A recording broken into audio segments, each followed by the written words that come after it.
Welcome to Everyone Loves Guitar, where we sit down and talk with interesting professional guitar players, uncover their stories, and discover what makes them tick. If you love guitar, music, and the backstory of people's lives, stick around. You're in the right place.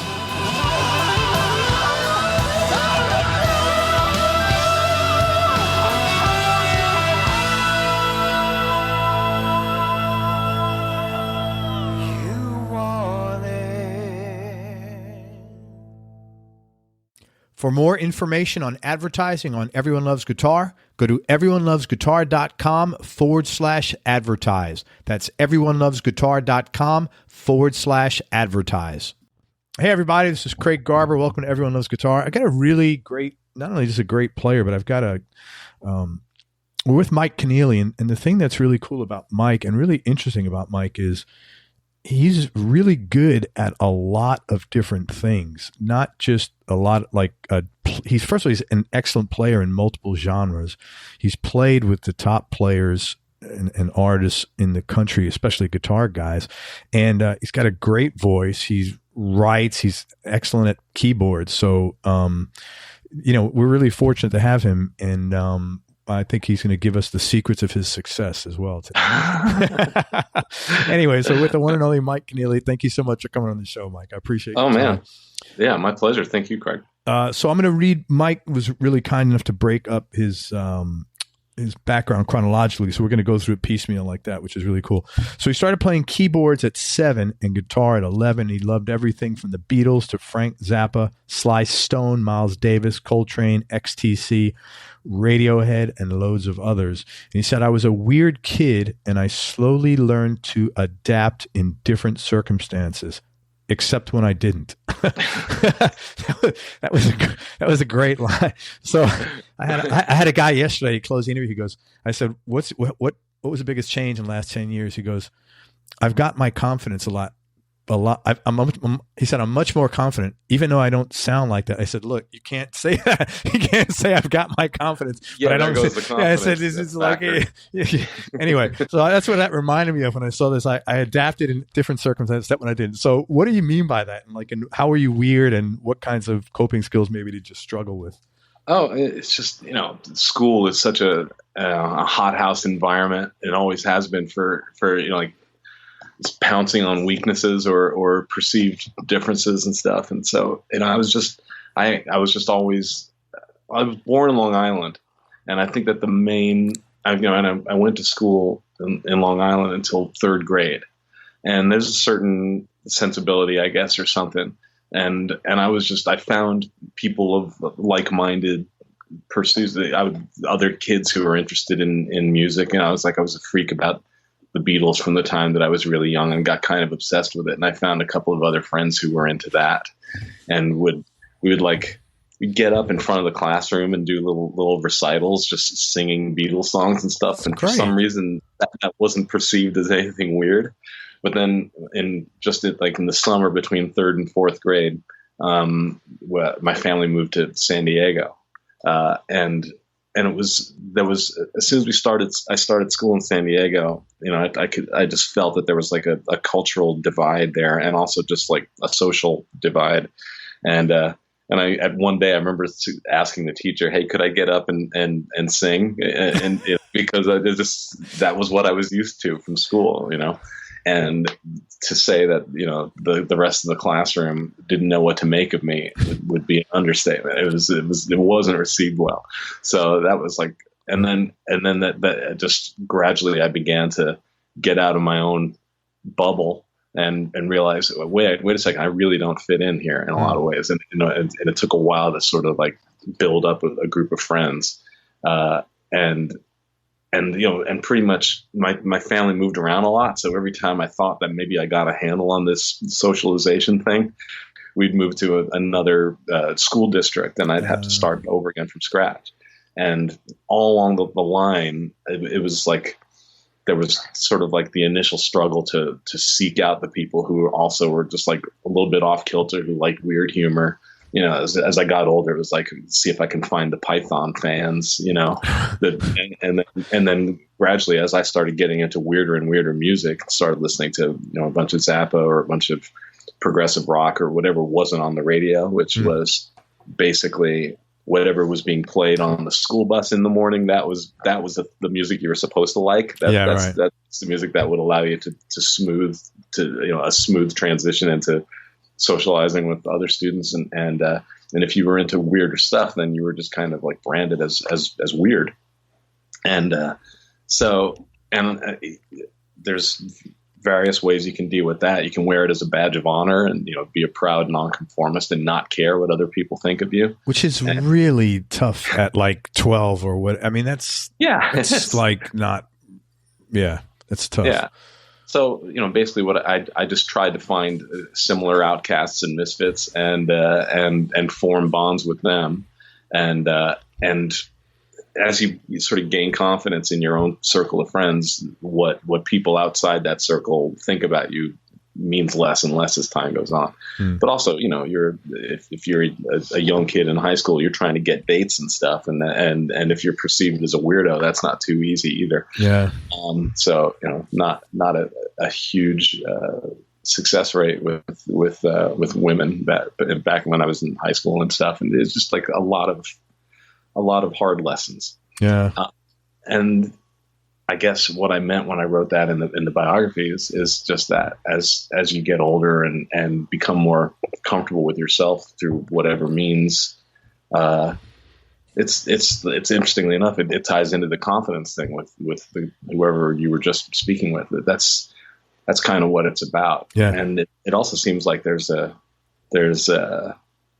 greater acceptance coming up with younger generations now that everyone is simply who they are, and I'm hopeful that that's a movement that continues to take root in succeeding generations, and there's like less bullying and just less misunderstanding and more tolerance, because why not? Yeah, why not? It's almost like, I don't know how you feel, but like, wouldn't it be great if you could like turn 50 in like 9th grade, or you know what I mean? Like because like jump freely back and forth. Actually, that was the idea.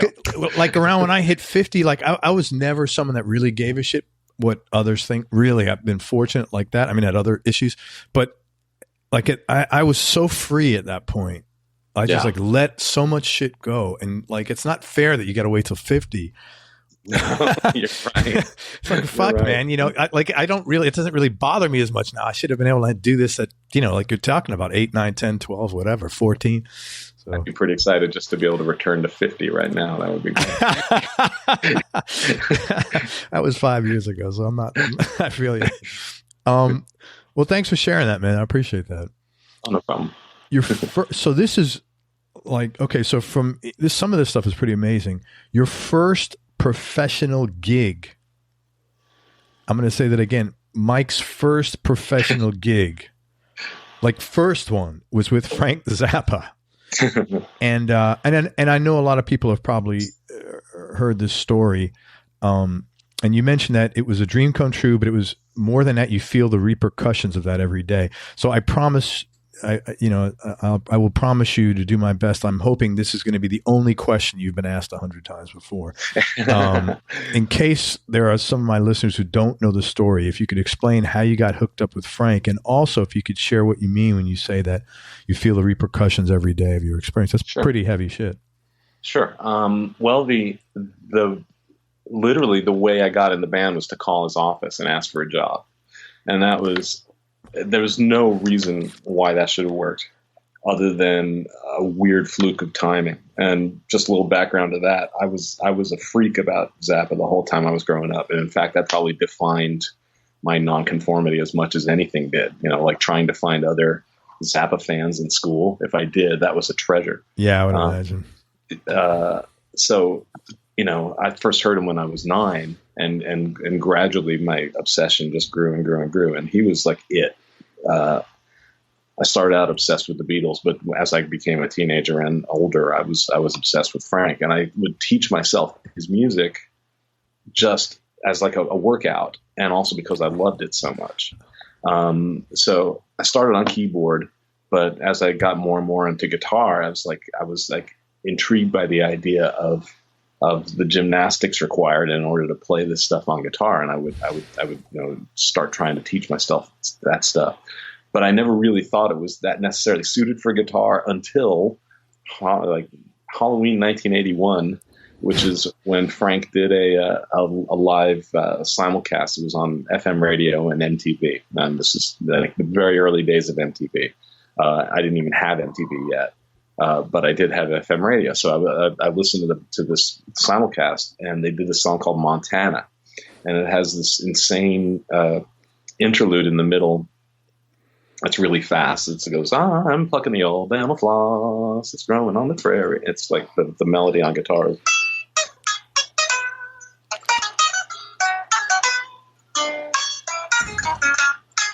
It's a really weird melody.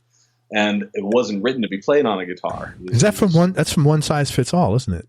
It was on Overnight Sensation. Okay. It's a song about dental floss, which is another thing that normal people don't do. It's write songs about dental floss, particularly about going to Montana and becoming a dental floss farmer. That's what it's about. Getting sure, everybody does that, Mike. On your pygmy pony and plucking the dental floss with a huge pair of zircon encrusted tweezers.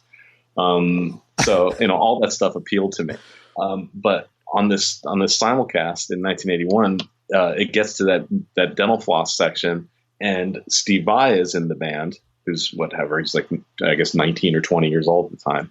And he's way up loud in the mix, and he plays that melody on guitar. And literally until that moment, I didn't think it was possible to play that kind of music on guitar. It's just, I taught myself some of his stuff on guitar, but when it got to the really freaky stuff, the weird intervals, the leaps, the strange rhythms, and the speed of these crazy melodies, I just thought, well, that's beyond the limitations of the instrument. But here is somebody in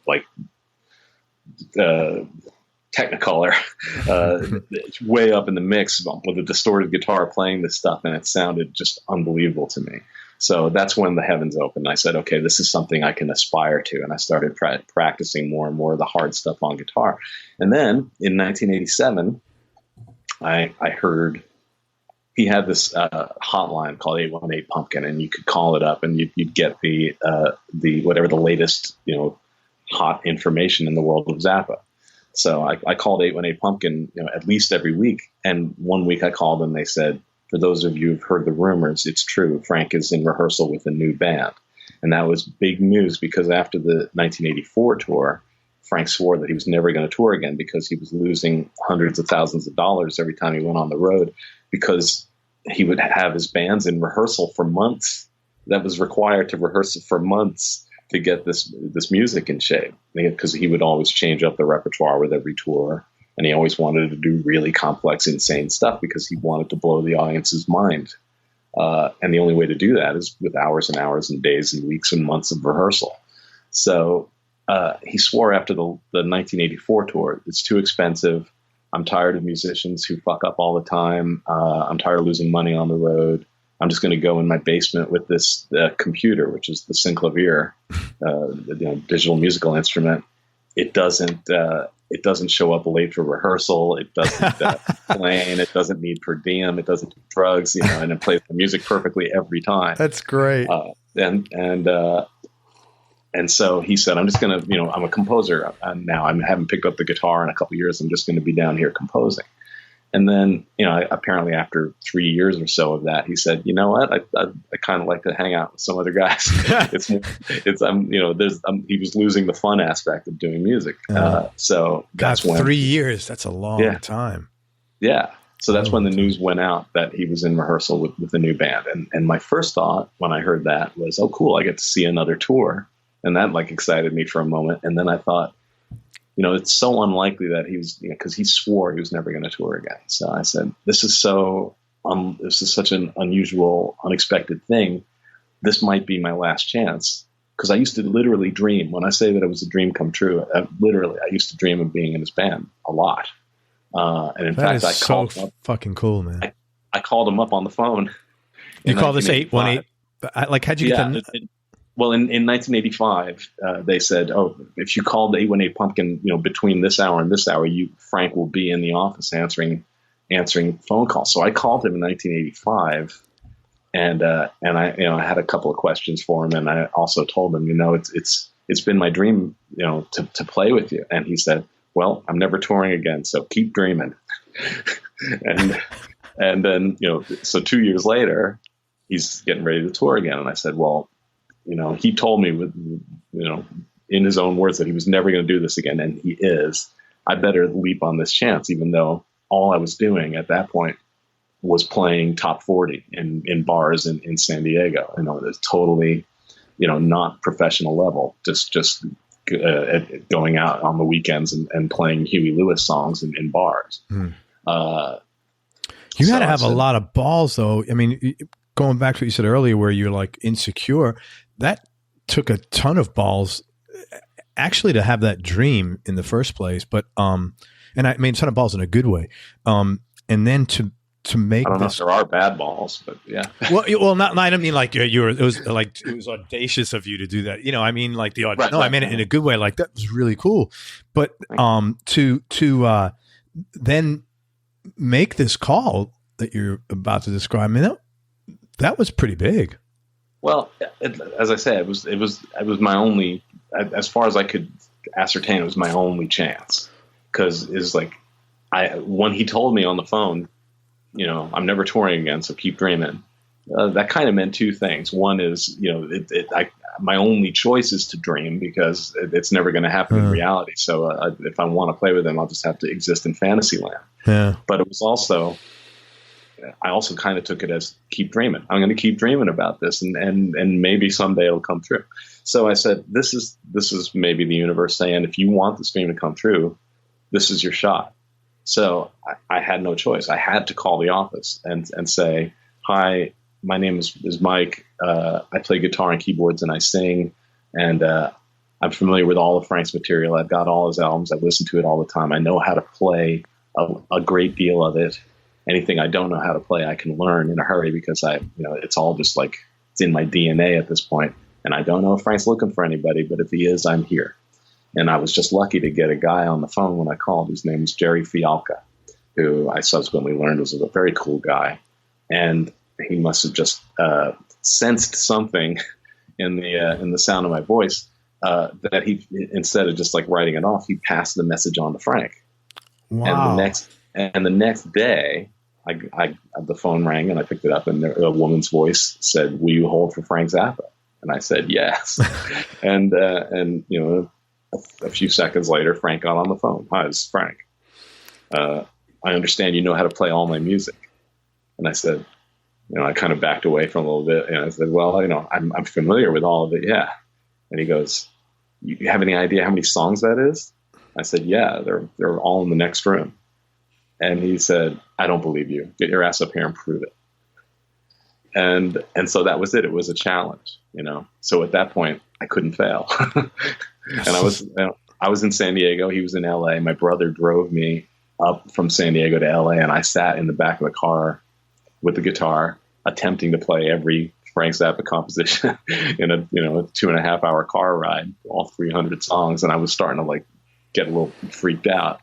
And I remember my brother Marty, he pulled off the freeway so that he could stop the car and turn around and look at me, because he sensed that I was losing it.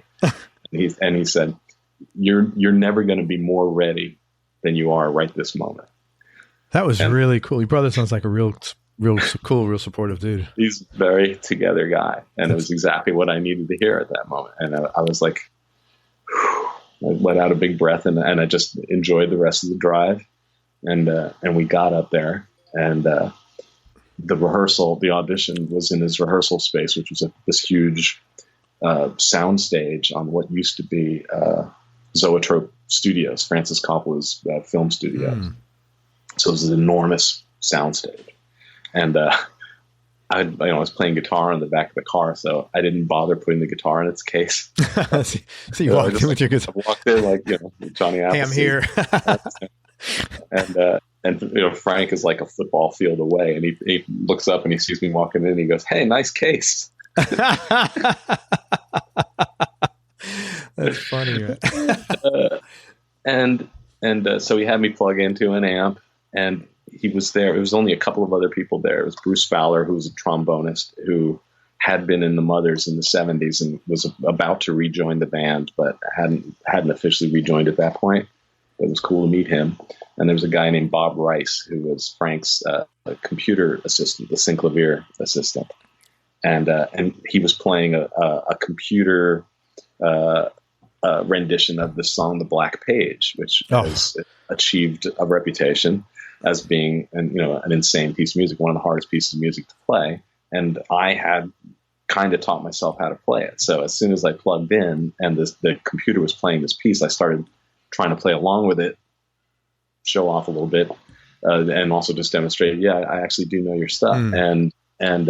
And Frank had told me a couple of songs on the phone that he wanted me to learn. And one was called Sinister Footwear 2, which is this other insane piece. And one that had been on that, the Halloween broadcast. So I had taught myself that, and it was unreleased when it was on the Halloween things, but I made a cassette of it. And I remember those days, man. Yeah. I used to do that all the time. So I taught myself that piece off the cassette. And then there was another one that he asked me to learn called What's New in Baltimore, which is this other, just like this kind of torrent of notes. And I had an evening to work on both of those pieces, one of which I had played 5 years previously and another one that I had never played. So I spent the night before working on both pieces and was able to play them for him in reasonably good condition, not necessarily ready for the stage, but good enough so that I was able to demonstrate to him, I do actually know your stuff, and give me some time and I'll have the stuff ready to go. And then he just started naming song after song after song and to see, do you really know this stuff? And if I didn't, I would say, give me a second. And I would just like dredge it up from the digital database in the back of my brain that contained all his music, because I really did listen to it all the time. And because I wasn't really that formally trained musically, I didn't go to music school. I taught myself guitar. I had keyboard lessons when I was a kid, but most of what I learned about music was kind of by ear from listening to records, learning music that I loved. Is that still true? Well, I still haven't gotten a formal musical education. It's all, most of what I know about music has just been from osmosis. And what about theory, though? But you're obviously, you know theory well. I know theory pretty darn well, and I can create a chart, but it takes me a bit of time, and my sight reading really sucks. I can read, but it takes me a while. So. Like at one point, Frank put a chart in front of me for this piece called Yo Cats. That's just like this an endless parade of altered jazz chords. Like every chord name has at least 5 characters. And I didn't even get through the first bar, and he snatched the chart away. And he goes, "Okay, well, that's a fail." But when he would just like name songs, I'd say, "Give me a sec," and I would. Even if it was something I hadn't played before, the notes were in my head, and I did have the ability. And I think it's partly because I wasn't formally trained that I early on, just gained a familiarity with the fretboard and a connection between my brain and my ear and my fingers, so that if I hear something, I can pretty much play it for you. So, and he was into that, the fact that I was able to call up these songs. And also at one point he put a chart for this piece called Strictly Genteel, and he had me get on a keyboard, and I'd heard the song a million times. So I looked at the chart as though I was reading it and played it from memory. It's so cool. But he's looking at the chart, and he's looking at my hands. And this is the case of a lot of people who are brilliant writers. And obviously Frank could and did write charts all day. But he wasn't a sight reader either. So he's looking at the chart, and he's looking at my hands, and I could see him like toggling between the two. And then he said, "Wait a second, are you reading that, or are you just playing it by ear?" And I said, "Well, it's by ear." And his eyebrows, went up measurably, and he just sort of like weighed that information. And he goes, "Okay." And he says, "Well, this was a Saturday night. And by this point, the only people in the room were me and my brother and Frank." So he goes, "Well, I think you should come back on Monday so the rest of the band can witness your particular splendor." It's amazing how you remember like word for word what he said. Well, that quotation, your particular splendor, that instantly burned its way into my memory. and then my brother and I just drove back to San Diego. I just remember doing a lot of screaming in the car, just in disbelief. And then, the next Monday, I came back up and started rehearsing with the band. I wasn't officially in the band yet because there was a guy who was in the band. And then I subsequently found out that there was a guy who was in the band who was playing guitar and singing who had disappeared without notice. And then there was another guy in the band who was playing keyboards that Frank had fired. So that was the week when both of those things happened, I believe. That so I your called. Timing was like impeccable. Yeah. That was like right when I called up saying, hi, I play guitar and keyboards and I sing. And so, Frank must have thought, if this is true, if this guy can really do this stuff and really knows my music and he's, suited to replace both of the guys that suddenly on. So that was weird timing. And again, I can only attribute that to some supernatural thing that I had no control over. Absolutely, man. Absolutely. That's like too weird, too random that. Yeah. It's crazy. And then, but then the next Monday I was back in rehearsal with the band. And then it was the more complex process of winning over the other band members, which was actually more of a task than winning over Frank at that point. Because, it's a band is many things beyond just a band. It's a social aggregation. It's a family. It's a touring unit. So there's a lot of how does this guy's personality fit with us? Who is this guy who suddenly shows up out of nowhere and deigns to, play this music with us? Sure. Is he qualified? What's going on here? So there's that feeling out period that takes, actually several weeks to get past. Also hanging over my head was the fact that Frank said initially, well, there's this other guy who plays guitar and sings. I'm sort of expecting that he might come back. And if he does, you're gone. Oh, he had told you that as well. Yeah, he actually explicitly said that. And so, what am I going to do? I was 25 years old. I had this was my dream in front of me. I had no bargaining chips or anything. All I had to do was say, well, okay, and hope that this guy wouldn't walk in the door. So I think it was like 2 weeks where I was sort of like laboring under that sort of Damocles. Yeah. Until finally Frank came in one day and said, you know what? I was talking to Gail, who's his wife, and she suggested to me that if this guy disappeared without notice like this, that maybe it doesn't make a whole lot of sense to, embrace him should he suddenly arrive. Yeah, it's kind of surprising because, like, I don't know, like how you do one thing is kind of how you do everything, sort of. Right. And yeah, well, like, disappearing is like not a good thing on any job. Yeah, exactly. And I subsequently found out there were extenuating circumstances, family things and stuff that had to be dealt with. And ultimately I was very grateful that this guy had made that choice. But because that was the door that allowed me to enter the band. But anyway, finally Frank did say, he didn't literally turn to me and say, so you're now officially in the band. All he did was say, it might not be the wisest thing to welcome him back should he return. And, I guess it was unspoken at that point that meant I had the job, and I did the tour. So was he rough like that? I got the gig. Was he rough as that? Was he not the guy to give to give you a warm fuzzy thing? Yeah, he was not the guy to give you a warm fuzzy thing. He was not the guy to then suddenly turn to me and go, so that means Mike Keneally of San Diego, California, you are in the band. He was definitely he was like more stoic. He's definitely more stoic, and also more like, you guys can figure this shit out for yourselves. You're grown men. You understand how life works. Yeah. So, but you weren't at 25. You want a hug? Yeah, I did. Yeah. Absolutely. But as time went on, he, eventually went on to say several things that were very warm and were exactly the things that I needed to hear right at the time that I needed to hear. That's great. But he said them to me one-on-one. In one case, he whispered it to me. He wasn't the kind of guy who was going to necessarily hand out plaudits and laurels with everybody listening. Sure. Because he did have a certain a certain image to uphold. So, Sure. But ultimately, he was extremely supportive, and at times when I needed it, he was extremely sweet. That's great, man. Dude, I got to tell you, that is like one of the best, greatest success stories that I have heard. And I've had like about 450 people on my show or I've interviewed. I am so happy for you because you know how few people, I mean, that's literally like when I understand dream come true. I mean, that is so amazing.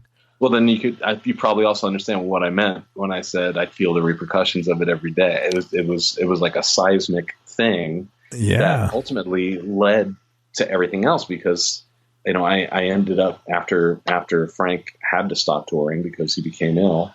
I then joined Dweezil and Amit's band, and I was in that band for 5 years, and then directly went into Steve Vai's band.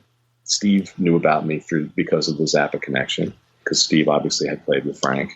And then later on, that led to the Satriani thing, and I've now been in Satriani's band for 9 years. And so, it's like ultimately you can see how there's a direct line. If I hadn't made that call to Frank, the career I've had over the last 30 years just wouldn't have happened.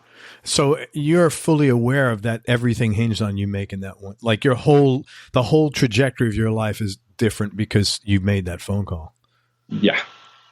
That's empirically true. Dude, I just got goosebumps. That is like so fucking cool.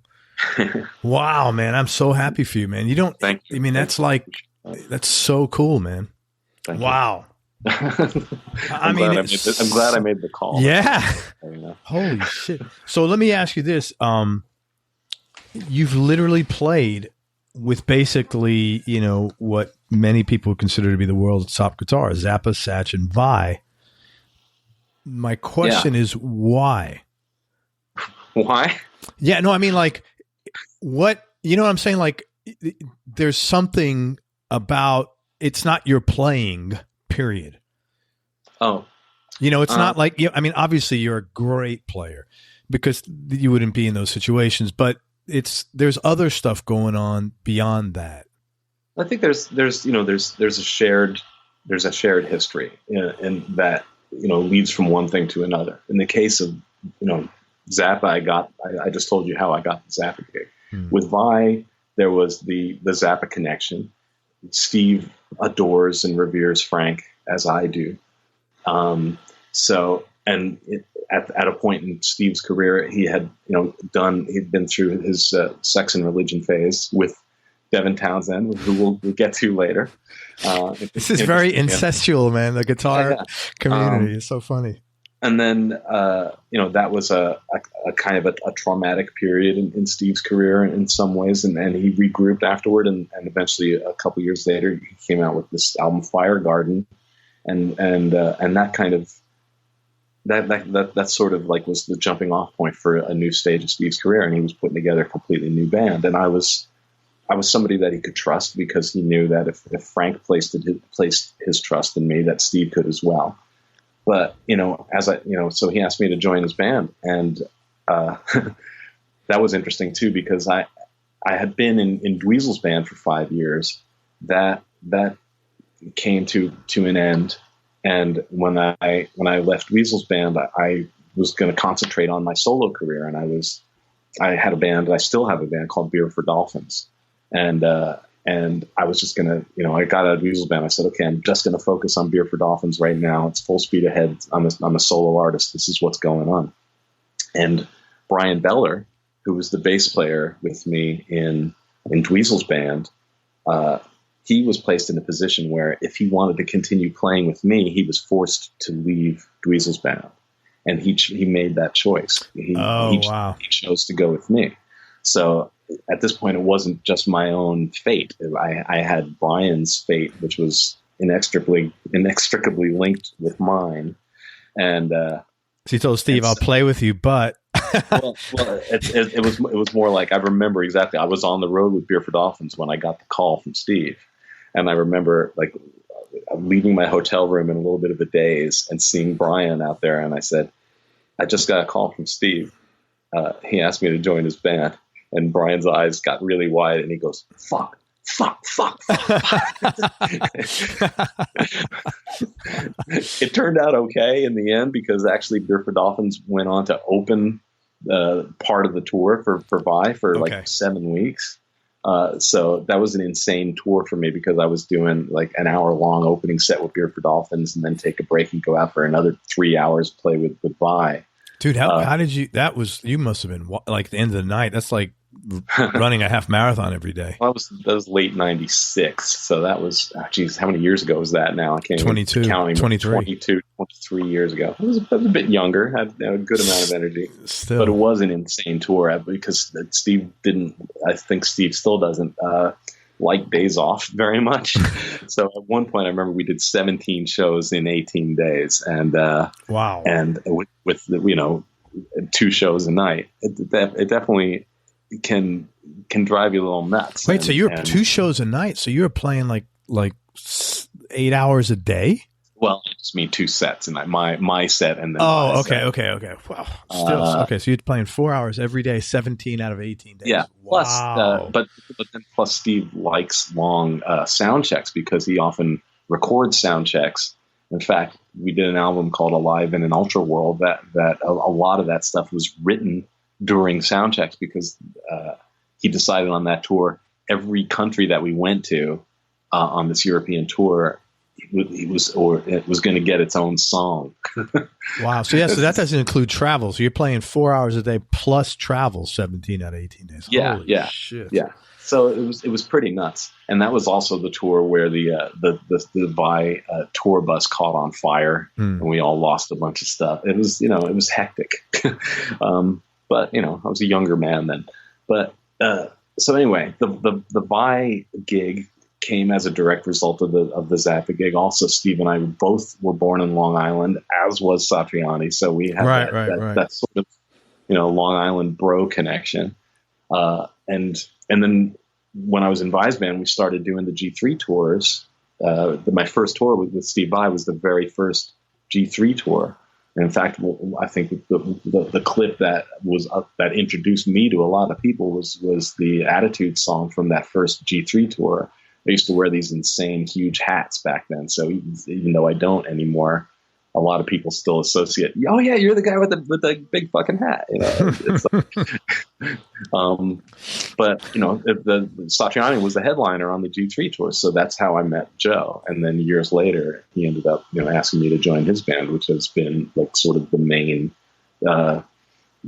kind of thing in my career for the last 9 years or so. It's like a lot of Satriani touring, alongside doing the Death Clock tours and a lot of other projects I've done, but I keep coming back to Satriani. So it all kind of leads one to the other. What was your decision making like when you were all gung ho and you had Beer for Dolphins growing up, and then why did you want to do the tour? If that's an appropriate question, if it's not, that's totally appropriate. I mean, there's obviously a financial incentive when you at that point. I was it was in my first marriage, and I had a kid who was 2 years old at that point, and you want to be a responsible husband, you want to be a responsible parent, so it was just like looking at the hard, cold reality of that. But it's also, it's Steve Vai. And going back, just like looking at my heart, it was because of Steve Vai that I finally understood that you can play Zappa music on guitar, because it was Steve Vai in that Halloween '81 broadcast playing the middle section of Montana on a loud, distorted electric guitar. And that was a catalytic moment in my life. So I was like, yeah, I want to play with Steve. I think it would be silly for me not to play with Steve. And I've just hoped that I could somehow, because part of the problem with the Dweezil band is that it became untenable for me to stay a member of his band and also have my own career as a band leader. And that leads back to the statement about the repercussions of having played with Frank. A huge part of that is the effect that he had on me as a band leader. When I am in a position with my own band of like working through new music or rehearsing old music or whatever, the lessons I learned as a member of Frank's band, watching the way he led his band, both in terms of things to do maybe in some cases of things not to do, because that band exploded in acrimony because of some band members not getting along with other band members. And at that point, Frank was ill, and I think and he was also kind of like, I'm sure, thinking, Jesus, I came out of retirement for this, because he loved that band. It was the band that we toured with in 1988. It was a 12-piece band with a 5-piece horn section. He put out a live album called "The Best Band You Never Heard in Your Life," and I saw him in an interview saying, when that band broke up, it broke my heart. And Frank doesn't say things like that. Yeah, that's okay. like an unusual, direct, and real statement for him. So I kind of absorbed that part of the responsibility of being a band leader is not letting relations amongst your band get to that point. But I've also been lucky in that the core guys that I have in my band, who are Brian Bella on bass and Joe Travers on drums, who are now also in the Joe Satriani band with me. That's it. And like Brian Bella was in the Death Clock band with me. I've gotten Brian a lot of work over the years. Those guys went to Berklee School of Music together in the early 90s. So the rhythm section had this connection already. So that's great. Yeah, that's incredible. And the guys that play in my band are all really sweet people, and we all love each other. So that's all great. But also just, the way Frank takes control during a rehearsal, gets things done, doesn't fuck around. All that has been inspirational to me in the way I handle my own band. So that's another way in which the repercussions continue to resound. Thanks, man. When you're managing 12 people, though, you kind of can't. There's not a lot of wiggle room to be kind of warm and fuzzy. You kind of gotta. No, that's true. That is true. And he wasn't, as fortunate as I was in that I've managed to kind of naturally put people together that get along. Yeah. In the case of the band in '88, there were just some issues, and he tried early on to do what he could to control it, and then at a certain point, you could visibly see him withdraw. By the end of the tour, he had become there was almost like a facade that he had to put on in order to get the job done. He would come to rehearsal. He had even changed his hairstyle. It was brushed back and kind of molded down, and he had this very unyielding expression on his face, and he was just at a remove from the rest of us. He was just ghost walking through the whole situation in order to get things done. Okay, play this. Okay, play this. Play this. What used to be 2-hour sound checks of all of us, trying out new material, just became when he got on stage, it would be 10 or 15 minutes of just going through isolated passages to make sure everything was working. All right, does my vocal mic work? Does my guitar work? Okay, we're done. And then he would just walk off stage without looking at anybody. And that's so he was shot. He checked out. He had checked out, and that was the way he processed and demonstrated his broken heart, basically. Yeah. What I realized subsequently. But I also realized that he was physically weakened because at that point he had cancer and didn't even know it. So there's a lot of elements there. So when I say what to do and what not to do, I don't judge him at all. Oh, no. You didn't come across like that remotely. No, I totally get it. It's funny because you think about a guy like Santana, he's had pretty much a 12, massive band his whole career. And he's all about, love and light. And I'm like, how the fuck you do that with 12 people, man? That's seriously. Well, I mean, I know. But, I also know that love and light, you don't get to where he is by only. Yeah, you can't. Right. You can't manage 12 people with love and light. I'm sorry. Not 12 musicians. I have had larger bands at times. Right now, I have a 5-piece band, but at its peak, Beer for Dolphins was an 8-piece band, which is a big band. But I think it's the management style and also just the personality. I'm just naturally more of a hippie, I'm just more like a love and peace, live and let live kind of guy. Right. And if that's the management style at the top of the chain, then that kind of trickles down through the band. Yeah. And that's been the case with, most lineups I've had, most people that I've had come into the band has been this mutual respect and ultimately I'm very grateful because it's, we don't have large budgets in Beer for Dolphins. It's basically just like splitting the proceeds, which sometimes can be kind of minimal. So the people who have been there because they wanted to, because there was mutual love. They loved my music, which I'm endlessly grateful for. And any times where there was somebody in the band who, wasn't happy under those circumstances, it's naturally, they kind of just got, like the body casts out a tumor, and which is great for you. Yeah, exactly. So you having to deal with it. No. Wow. Okay. Wow, man, that was very cool. Thank you. You're super intellectual. Are you really well read? I know I'm not like blowing smoke up your ass. I'm not that dude. I'm from the Bronx. Believe me, I'm not that dude. I just don't think of myself that way. So the reason I laugh is because I think I'm, I have a 12th grade education. I have no college education. I like words, and I grew up reading. You've got to be well read. That's you can tell someone who's well read by the way they speak, the vocabulary immediately. Yeah, I just think words give us a nice opportunity to express ourselves accurately. Yeah. Hell yeah. And they're really the words you choose are super important, man. In good times and bad times. Yeah. Yeah, that's so true. Anybody who's been in a relationship, man, you know that, man. You gotta So I try to head for the words that express my feelings as best I can. And I'm not always eloquent, believe me. Oh no, but you're like very bright, man. That comes across loud and clear. I appreciate that a lot. Thank you. Okay, so you talked about after Zappa's band. I like this. It said it took a while to recover. Now I understand fully why. 1999, you formed XOX Recording with the with instrumental one-man band album Non-Kertompf. Non-Kertompf, yeah. And then you released another 30 or so.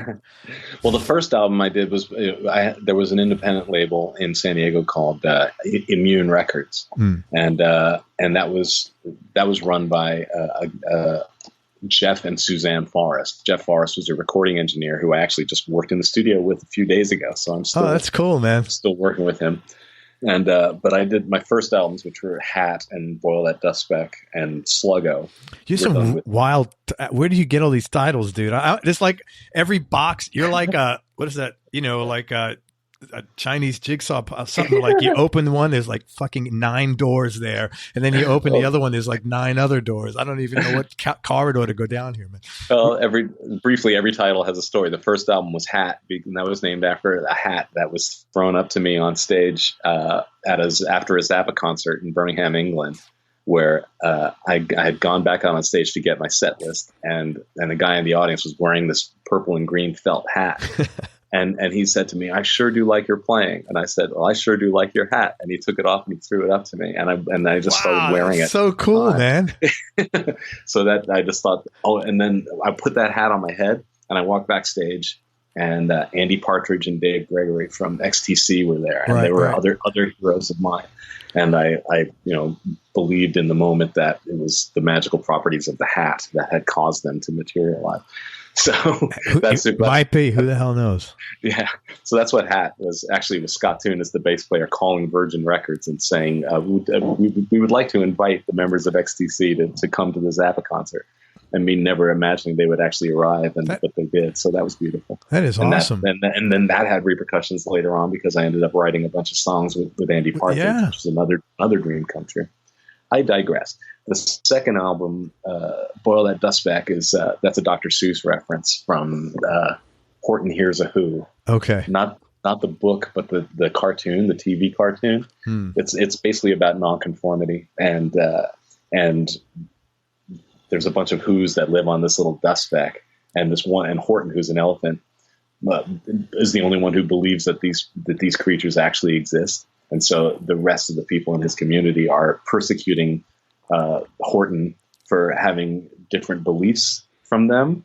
And they've got him tied up in ropes, and he's holding on to this dust speck in his trunk. And they're trying to boil the dust speck in a vat of bezel nut oil. and he's like holding on with all his mice and all his might. They've got him tied up in ropes, and everybody in the whole village is going, "Boil that dust back! Boil that dust back!" Oh my God! You literally have like your memory, dude, is like holy. So you got to be like I don't know what that's called, but where you like highly on the charts of mind, brain power here. I can't believe your memory. How you remember, I don't know what I stuff. But it's for stuff like Dr. Seuss cartoons. Don't ask me about science. Don't ask me about anything. I'm like one of the least mechanically inclined people. Like there's so much that I can't do. Trust me. But anyway, I just thought that was like a pretty potent allegory for intolerance, which strangely enough has some bearing on our world today. Oh, hell yeah. And then the third album was Sluggo, and that was just named after a character in a comic strip called the comic strip. Yeah, I remember that. Yeah, I remember that. Nancy and Sluggo. Weird, surrealist, strange, minimalist cartoon that I really love. So, all the titles have stories. When me and my friend Scott Chatfield formed XOX Recordings in 1999, and then the first album was Knocker Tom. That was another dream that I had when I was 12 years old. To form a record label. Actually, I was going to make a solo album. I already at that point had sort of envisioned my career. I was going to have a band, but then I'd step away and do my first solo record, and it was going to be all instrumental, and I was going to play all the instruments. And so when I started my own label with Scott, it felt appropriate to kind of kick it off with this sort of dream project from my youth, and that's what that was. So another like maybe esoteric question: how do you think you had all these dreams and they came true? Just like that needs no concrete, just because that's pretty cool. Maybe it's like a lack of sophistication. Maybe it's like even though the world throws constant signals at you, if you choose to receive them, that your dreams won't come true.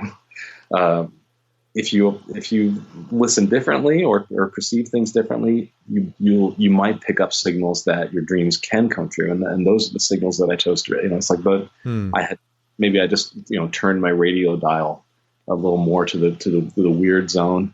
And I picked. It's easier to be cynical and sad and to think nothing can go right. But I guess I chose to believe earlier in my life that things can go right. They don't necessarily have to go wrong. And intention is really important.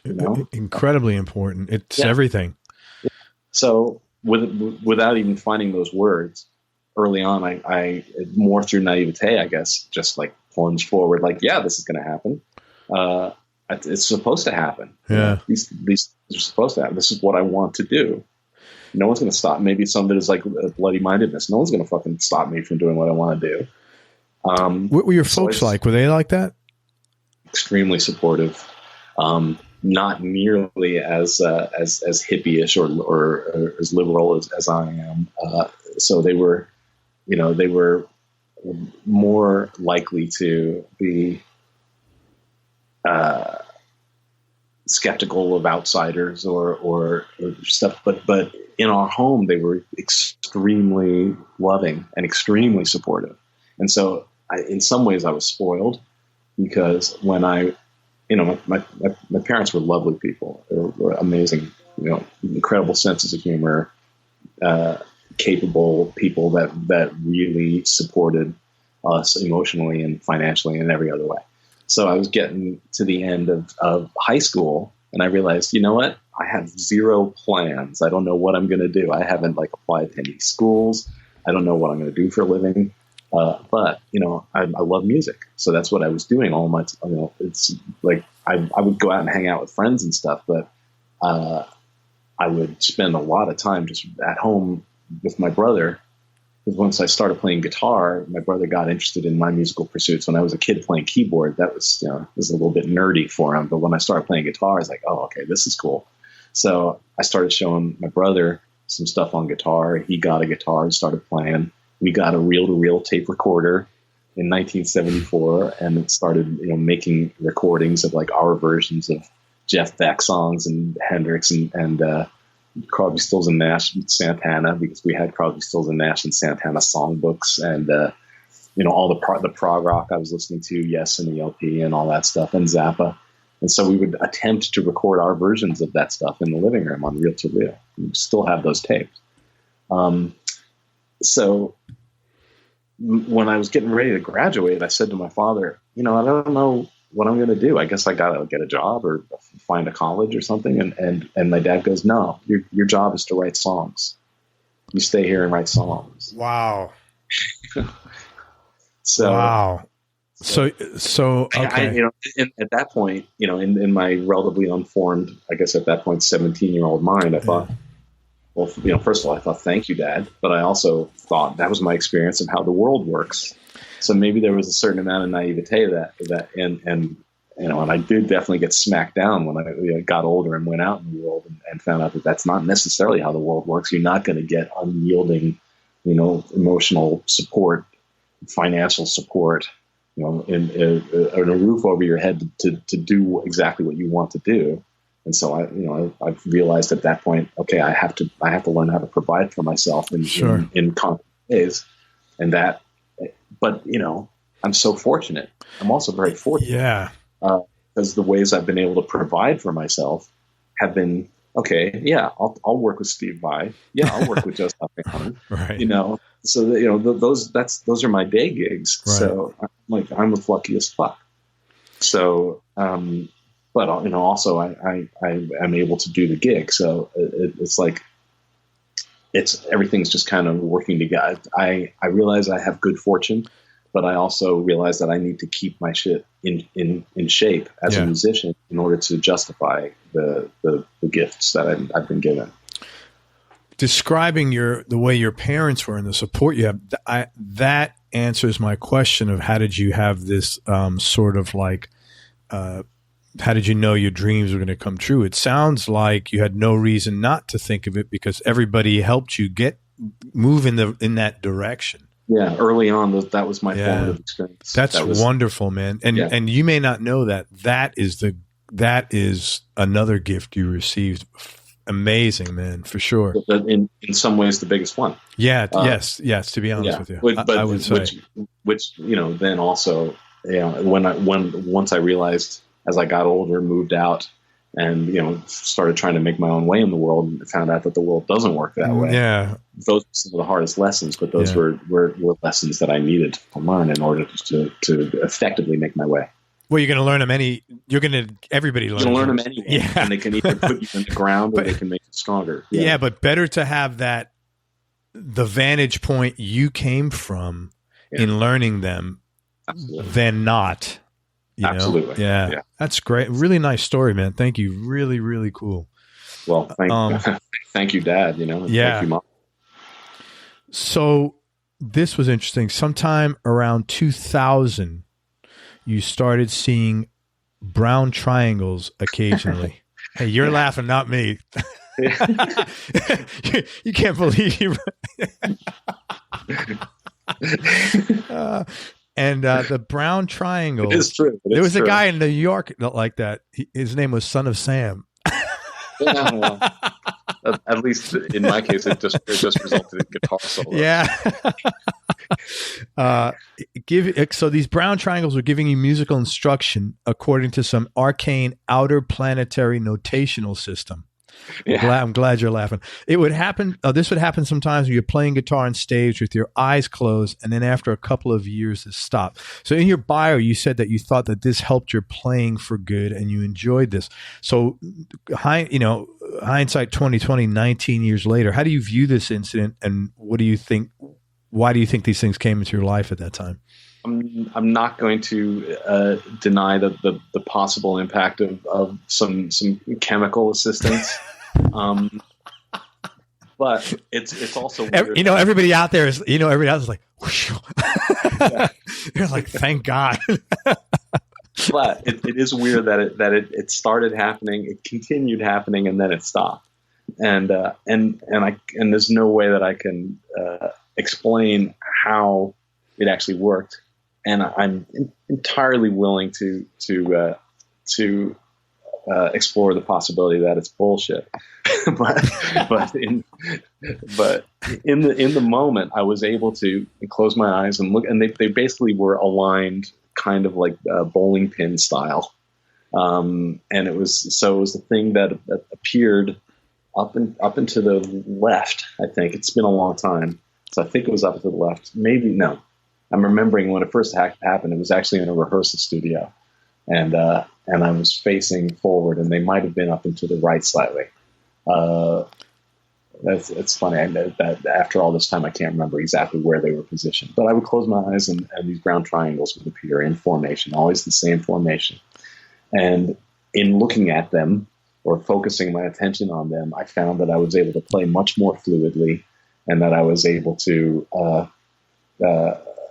cast out distractions that were keeping me from playing the things that I wanted to play. The music I was hearing in my heart and in my head all of a sudden started flowing out of my fingers with a lot less interference. And it could just be it was like I think it was like a form of meditation, really, more than anything. And because that's all that meditation is for me is this ability to minimize distractions and minimize them in a concrete way, but also to minimize their importance in your life, and also the negative signals that they can potentially give you, the noise in your head, basically. Yeah. And focusing on the triangles, it forced me to place other noise in my head way in the background. And over the course of a couple of years, I just think my playing became a lot better. And then at a point where I started feeling quite confident in my playing, the triangles went away. What I think? I think that you should make an information product, how to play like Mike Keneally did in the early 2000s. And then when people, and people think they're going to get like a CD or a book, and when they open it, there's like 4 hits of blotter acid in there. And nothing but just a picture of a triangle. That's it. And a picture of a fucking triangle. Get Mike Keneally's info product right now. Order now. Limited supply. I'm sure it would probably have a pretty healthy. Hey, if I could play like you, I would take a bunch of acid myself. Oh my God. So that's what the brown triangle is about. Well, another great. I don't get these stories from anybody, Mike. This is just like and that's sort of disheartening. I would feel better if there were a bunch of guys going, "Oh yeah, I remember when I was like when the brown triangle showed up." I'm waiting to hear from somebody else. Oh my God. 2006, you started writing songs with, you just mentioned Andy Partridge from XTC, the former leader of XTC. And another songwriting hero of yours. And then 6 years later, 2012, you put out an album with Andy called Wing Beat Fantastic, songs written by Mike Keneally and Andy Partridge. Working with Andy was another fairly unbelievable dream come true, similar to working with Zappa.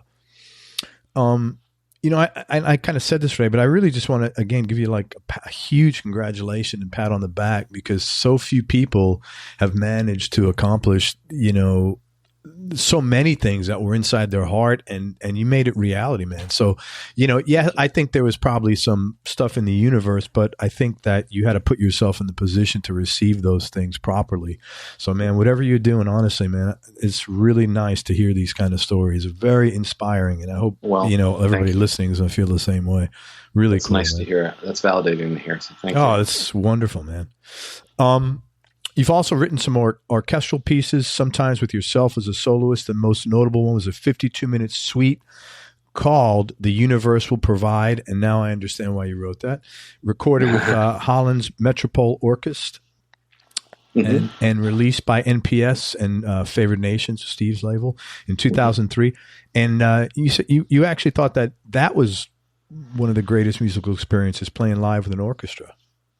It really was. It's also that's like hard lessons. Also, after you've spent a couple of decades blasting out loud guitar with rock bands, and there are psychoacoustic realities that you need to come to terms with quickly, and it was not easy, and also just the preparation of music for orchestra as an essentially self-taught musician.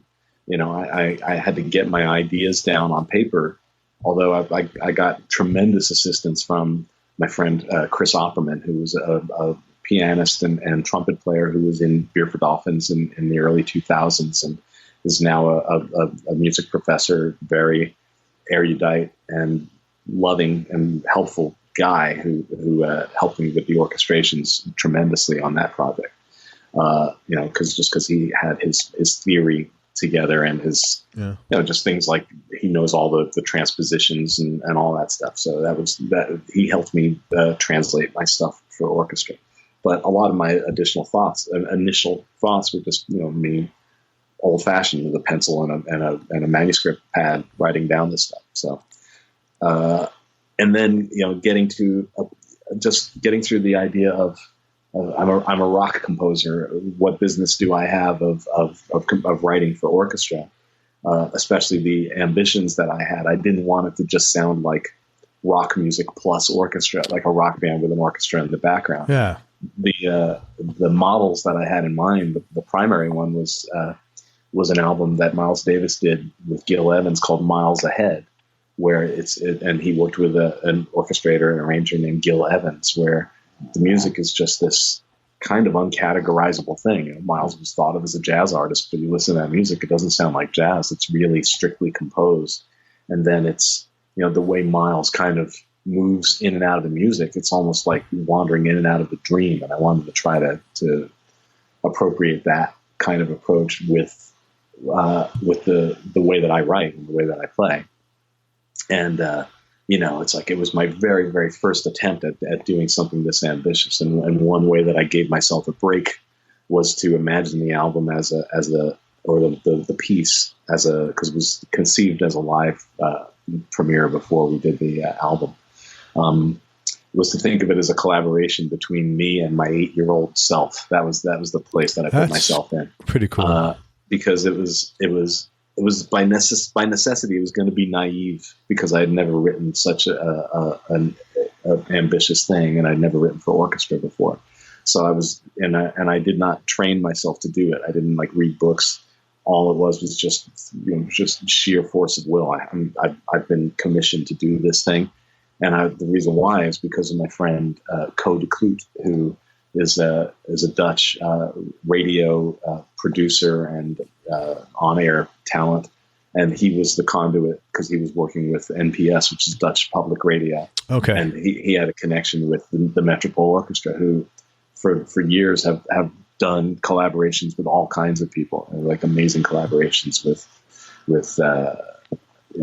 Elvis Costello and Joni Mitchell and Pat Metheny and all these people that I respect hugely and still do.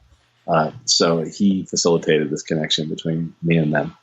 And I said, well, this is the way I'm going to get through it. I'm going to imagine that I'm handing an orchestra to my 8-year-old self and say, okay, do what you will with this. And then just entering into a dream state. And then if you listen to the album, it kind of has it has sort of a feeling of a dream a little bit.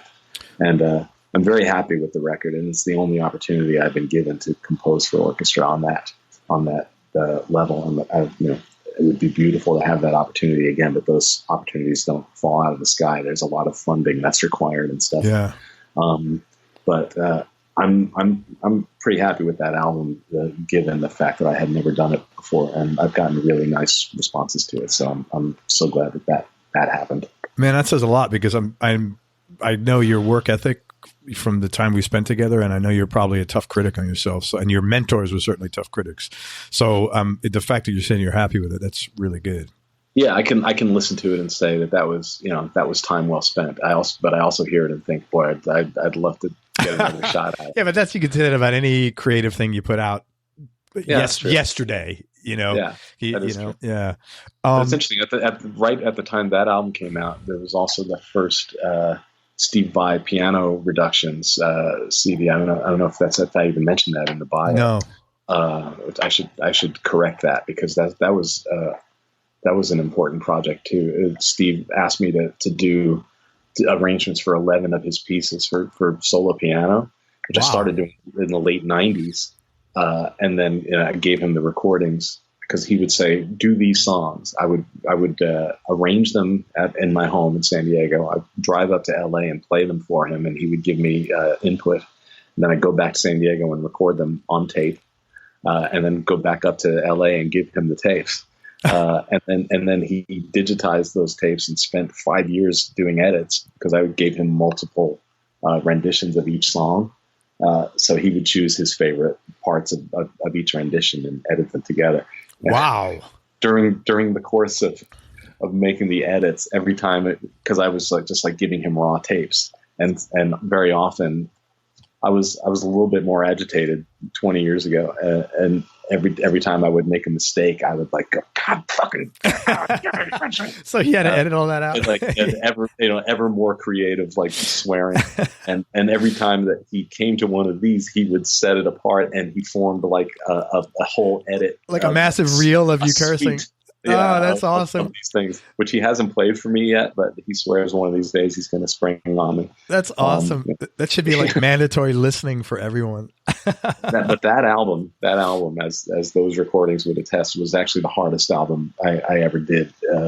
Arranging that stuff for solo piano, it's one thing writing for orchestra, but ultimately you've got an orchestra there. You've got a lot of other sound, a lot of other creativity, musicians, energy that are holding their own in this environment. With solo piano, it's just you. With solo anything, obviously, solo guitar or whatever, but solo acoustic piano for me was especially challenging, because I started on organ when I was a kid. Organ, in some ways, is a more forgiving instrument because it sustains indefinitely. Mm. Also, organ's an interesting instrument because you're controlling various things simultaneously. You've got melody in the right hand, you've got rhythm and harmony in the left hand, you've got a bass in your foot, and you've got if you've got a rhythm box in your organ, you've also got a drummer there. So you're basically a one-man band. So nowadays, when I'm on stage, and sometimes I'm playing organ and I'm playing guitar and keyboard simultaneously. Yeah, there's a couple of cool videos of you at the Baked Potato doing that, man. And and a lot of people are like, "What? How do you come to that?" And I realized that that's my musical grounding when I was a kid, was controlling different things at the same time.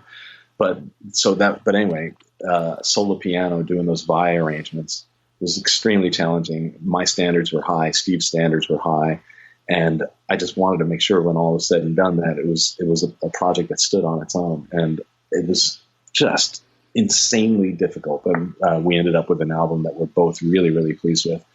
But then, for years, Steve was waiting for me to do volume 2 to come. He's like, I'm ready. He assigned me the songs, and it just takes months. And I was doing more and more touring, and it became clear to me. And I finally one day I said, Steve, I just can't do this anymore.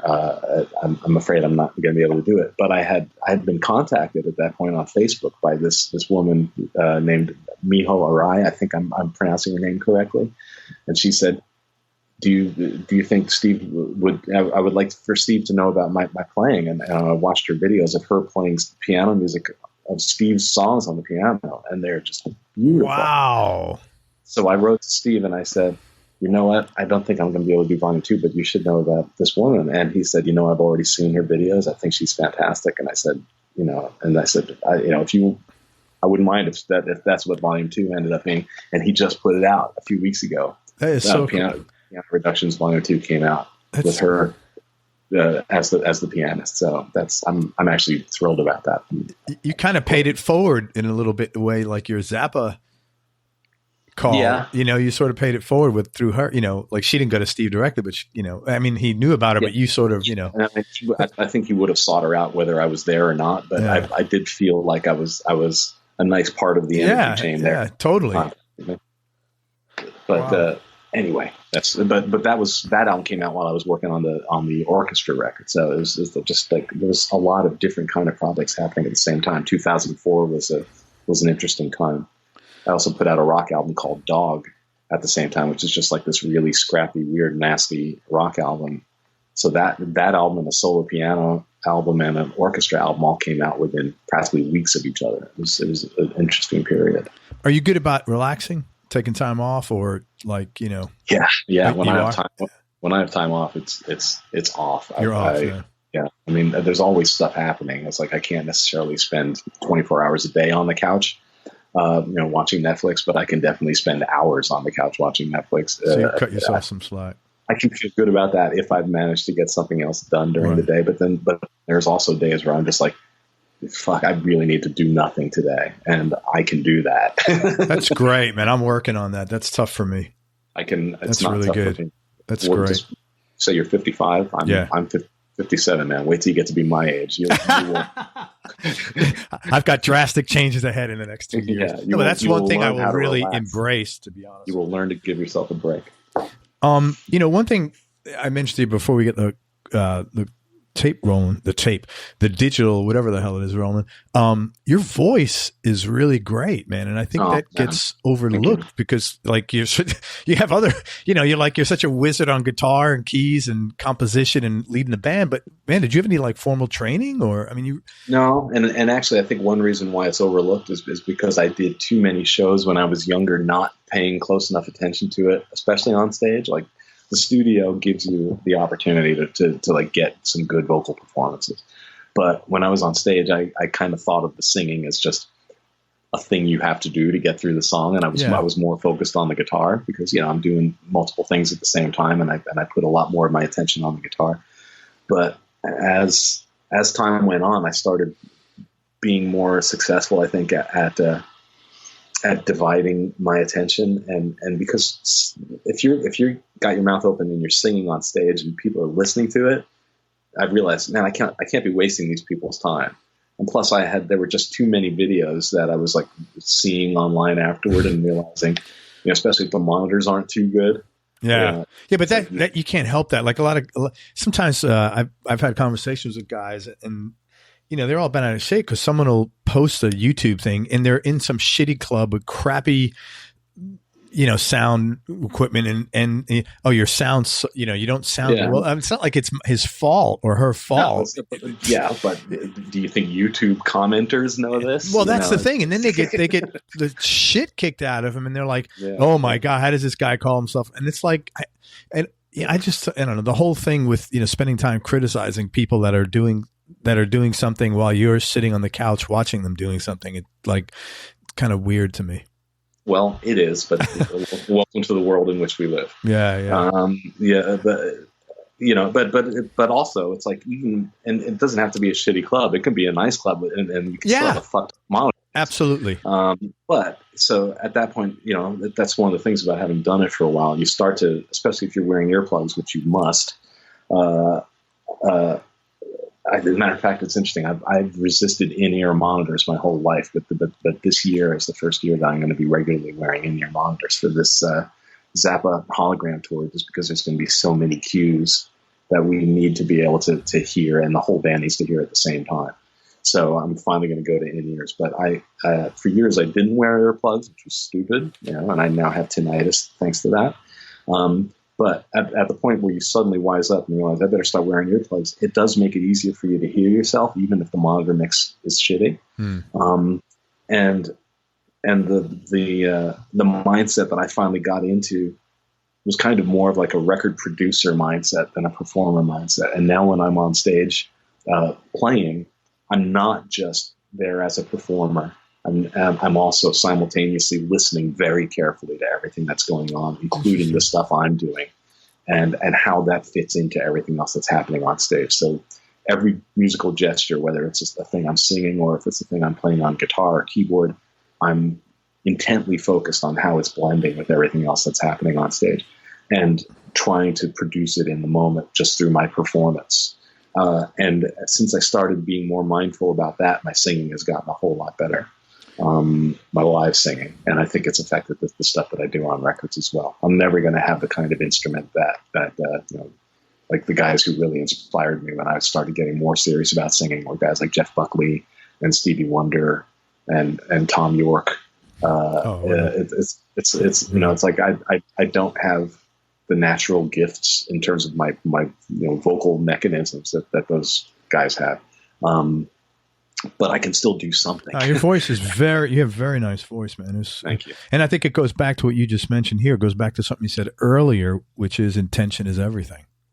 Yeah, and awareness and intention is everything, man. Yeah, and I realized that at a certain point, I can't just be, because it's like it's blinkered, it's narrow-minded to just like be up there thinking, well, I'm a guitar player, so it kind of doesn't matter what the voice sounds like, which is for at least a couple of years in the 90s.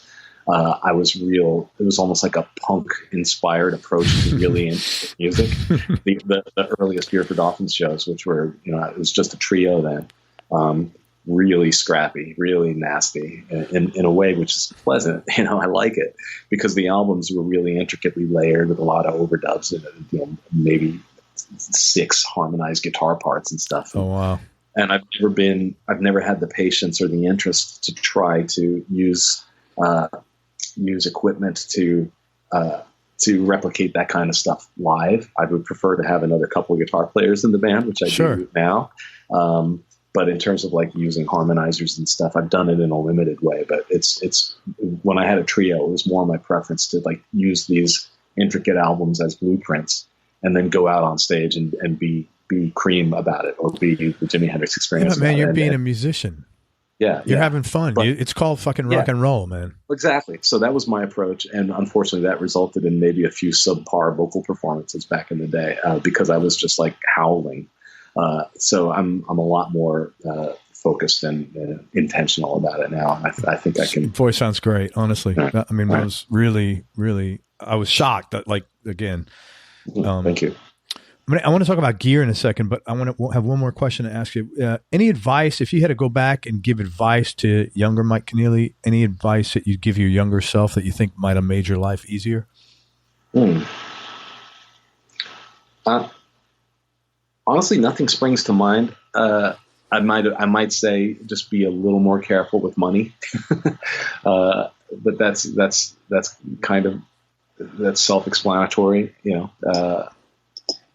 But I also like the reason I wasn't more careful with money was because I was refusing to live a pleasure-free lifestyle. Yeah. You know what I mean? And Sure. It is important to enjoy yourself. Yeah. It's important to be happy. So I don't beat myself up over that. Good. And ultimately, I guess if I was to go back, I would just say, just try to stay happy. Because there, have been times in my life where I got really depressed and things got really dark, and I didn't know if there was going to be a way out. And inevitably, there is a way out. Up until the moment that your body just gives out, there's always a way forward. There's always something brighter on the horizon if you choose to accept it. And I guess I never thought consciously about it, but I guess what I just said is what I would say to myself. It was like if I could return to myself when I was in one of those troughs, one of those dark moments where it seemed hopeless. I could just say, hang in there. Yeah. And part of it was also the fact that my first professional musical experience was Frank Zappa, and the fact that was literally my dream come true. There's a flip side to that. Because it's a blessing and a curse. Yeah. Well, yeah. Or if not a curse, at least it's a complexity. Because, once that was done, it was like, where do I go next? Yeah. What could possibly measure up? And I think that resulted in a few years of kind of just like a bumping around, not necessarily aimlessly, but maybe I stayed in Dweezil's band a couple more years longer than I should have because it was comfortable, because I couldn't bear to like separate myself from the Zappa universe just yet. Yeah, totally. So it maybe took me a little bit longer to establish roots as a solo performer, which was which would have, like I put out my first solo album in 1992, but I didn't really get serious about doing my own shows until 4 years later. Yeah. So just in terms of like practicalities and career mindedness and stuff like that, I could have been a little more focused. But also, I was never going to be destined, I think, for like massive success as a solo artist, because I didn't make it easy for anybody to get a beat on me. Every album past the first couple were a pretty major departure from the album before, and that's a direct result of the stuff that I grew up loving. The fact that when you bought a Frank Zappa album, you had no idea what it was going to sound like. People kind of form a picture in their mind of what Zappa music is, but the reality is I could hand you 5 Zappa albums right now that sound nothing like each other, other than the fact that they're all composed by the same guy. But this is going to be for a rock band, and then this album's for like a jazz ensemble with a bunch of brass, and here's an orchestra. And here's an album with nothing but guitar solos. And here's an album with nothing but a computer. Aspects and reflections and just the result of various musical obsessions. And so they're all him. They all feel like Zappa, but they don't sound anything like each other. Yeah. And that I always thought was an admirable way to go about a career. Even the Beatles, it's insane to think that 3 years separate, She Loves You and Sgt. Pepper. Sgt. Pepper's, that's crazy. That's like an insane voyage.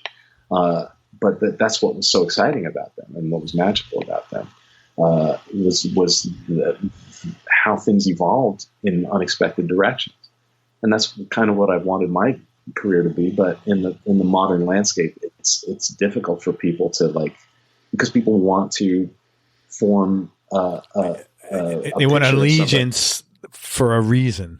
Yeah, well, exactly. They with a lot of people, the artists that they like, it's because it represents a very specific thing to them, and they kind of want that artist to continue going back to that well. Yeah, he's the guy that does this. He's the guy that does this.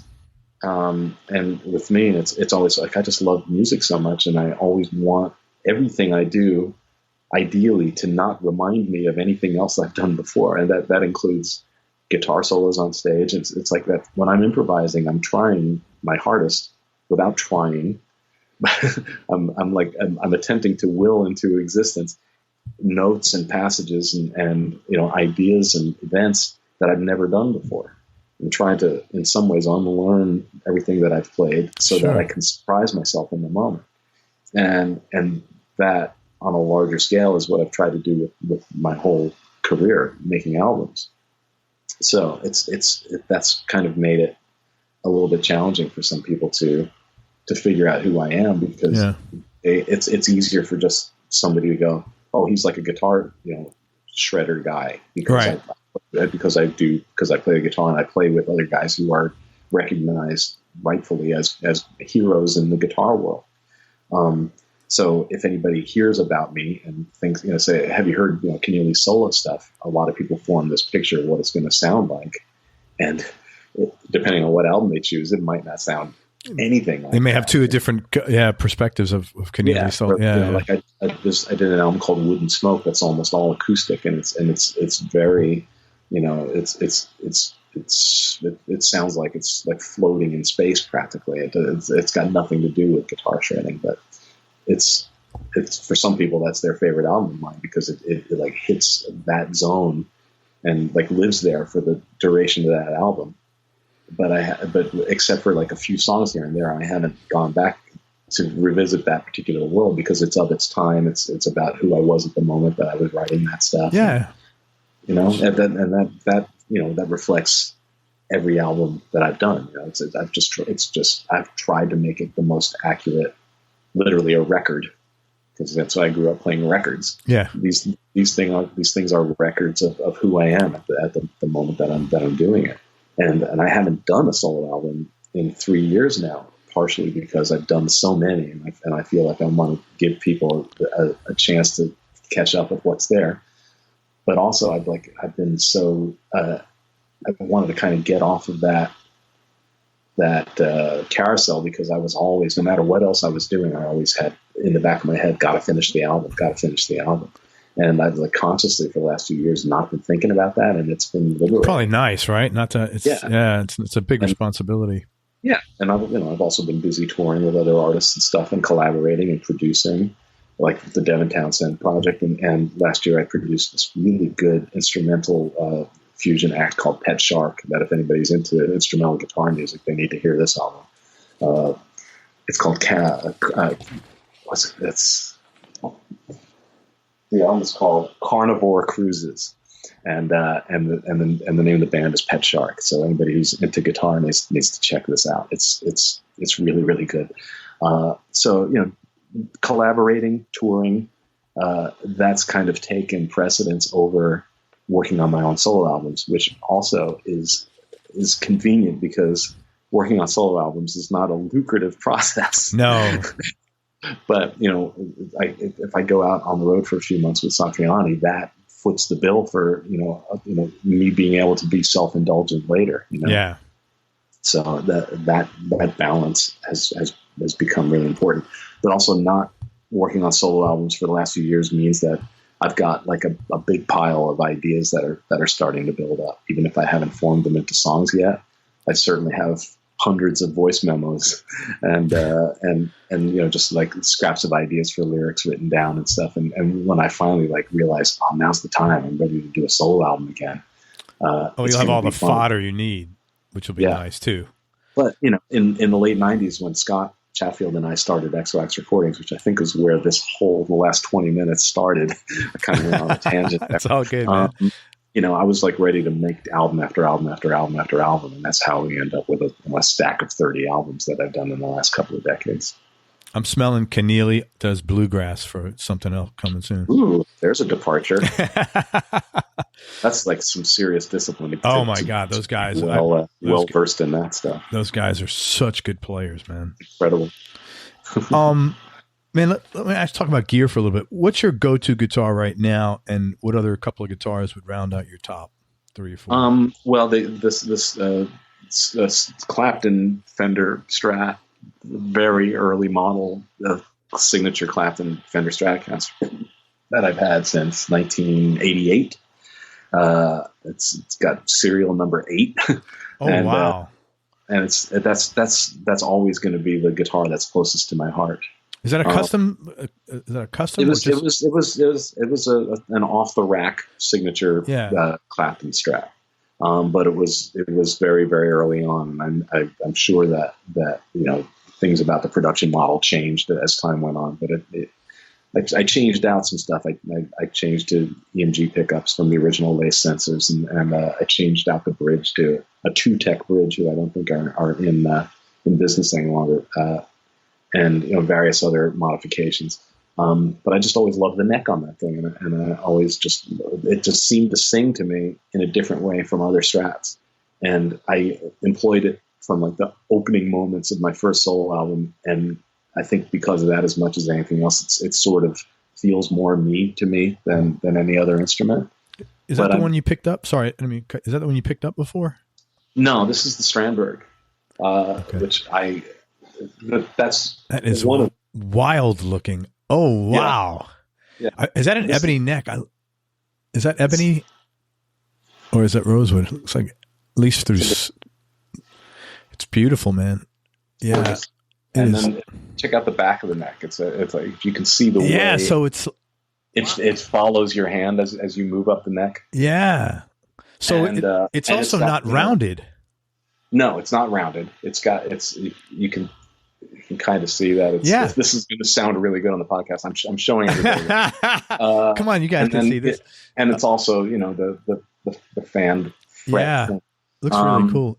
It's you know, it's light as anything, and it's just it's a beautiful instrument. I love it a lot. And then Supro started putting out new guitars a couple of years ago, and there's a model called the Hampton that I've been playing a lot lately. And it's just, there's a certain instrument that you can't even quantify what it is that speaks to you about it. But I picked that one up and I said, ooh, this feels like me to me. So those are the 3 that I've been touring with Satriani with, and I'll be playing those on the Zappa tour this year. And but I also have like a really stock mid-90s black SG that just sounds nastier than any other guitar I have, and that's the one that when I play it, if I only play it on one song at a show, you know, afterwards people will go, man, that SG is fucking heavy. You know, so I love that instrument. I might be playing more SG in the near future because that was an iconic guitar for Frank. Yeah, I was thinking about that. And so it might make, I see one hanging on the wall behind you. Yeah, I love that, man. It feels great. It's I'm not a big guy. My hands are average size. That neck is just perfect for me. I mean, it's just wonderful. The pickups are great. 57s. It's just it's a really nice guitar. I love it. I don't have particularly long fingers, and that was one of the things that was most absurd about being in Steve Vai's band, because I had to play his stuff either in unison or in harmony with him. And he's gifted in that regard. And so that was like early on, I just had to get into the mind over matter thing, where it's just like, I refuse not to play this passage and force your fingers to go where there's no logical reason why they should.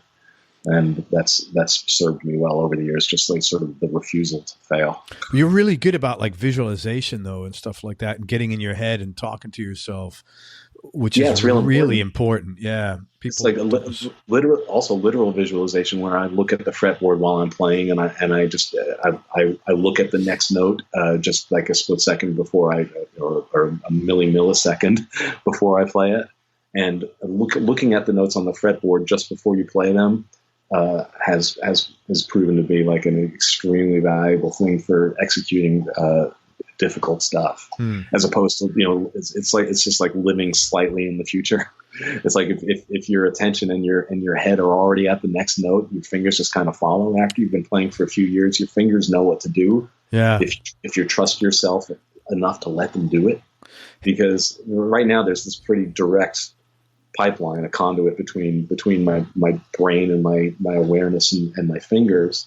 And when I fuck up with my fingers, it's because I thought too much about what I was doing with my fingers, or I doubted myself momentarily. It's like, I don't think I'm going to be able to make this next thing. And then that's when you fuck up.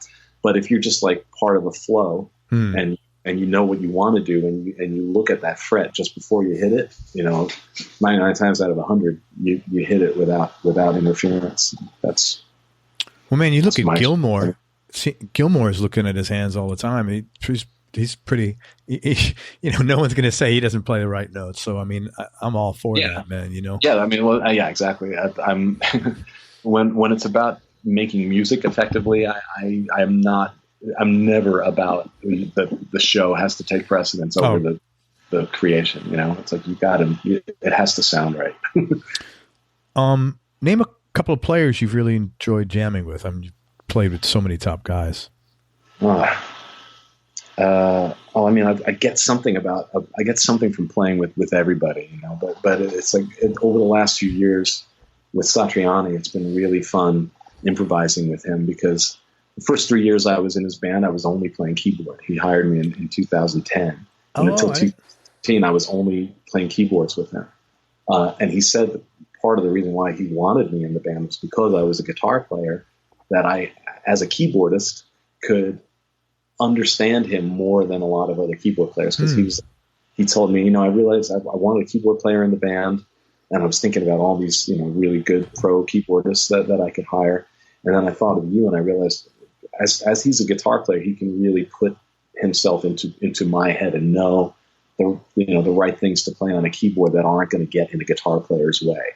Yeah. How to voice things, or what sounds to use on a keyboard that are going to support a lead guitar player rather than interfere with things. So he just wanted me in that role for a couple of years, and then finally he said, you should pick up the guitar. We should definitely have you on guitar for a few tunes, maybe 3 songs out of the show. Which turned into 13, and then it's like now easily more than half the show I've got the guitar on, and he's like, he said, okay, well, on these songs we're going to trade solos. Yeah, I was watching some videos. It was awesome.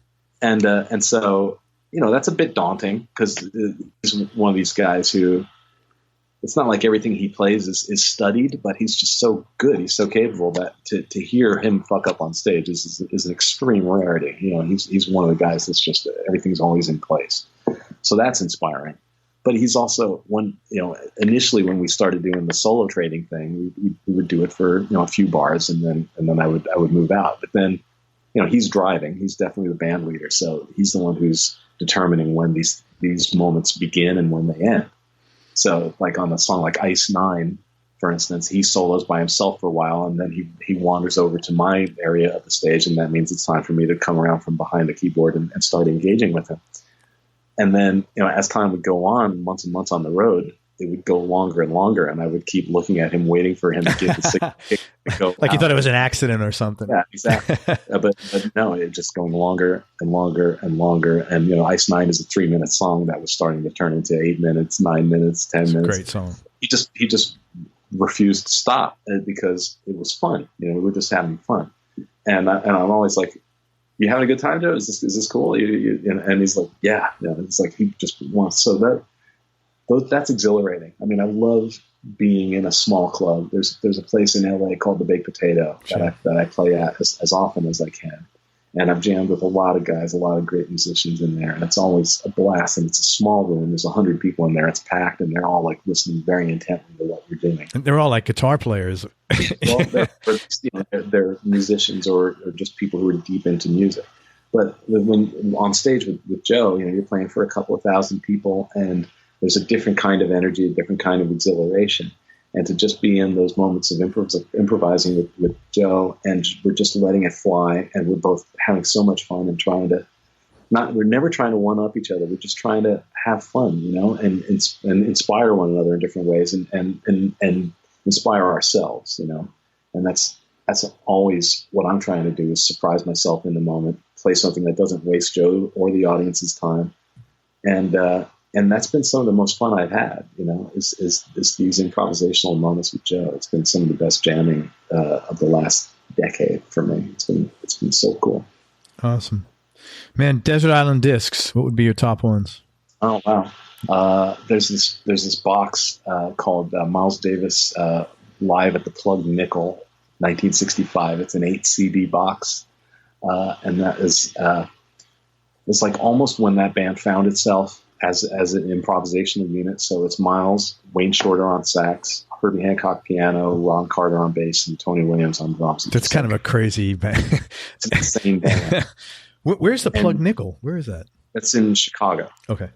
And so this is the December 1965, I believe, and you can hear it's the type of like almost a documentary recording. It's not like super hi-fi. It's the recording gear that was available at the time for live club recording. And you can like hear the walls in the place. You totally feel the atmosphere, and it feels like it's just an environment, a laboratory for these guys to peel these songs apart and really explore what it means to improvise on these structures. And it's beautiful writing. A lot of the pieces were written by Wayne Shorter, who's if anybody is a living musician could be called my hero at this point, it would be Wayne Shorter. His writing is just so phenomenal, and his playing, but everyone's playing is phenomenal. And you just hear them become just going further and further out into the stratosphere as they seemingly leave behind the structure of the song that they're playing, but then on a dime you'll realize, no, they know exactly where they are, they know exactly what they're doing, but they're exploring the harmonic possibilities and just what it means to interact with other musicians that you respect and love. And that had a huge impact on me as a band leader again, and as a musician, and just in terms of affecting my musical thought, So that's huge.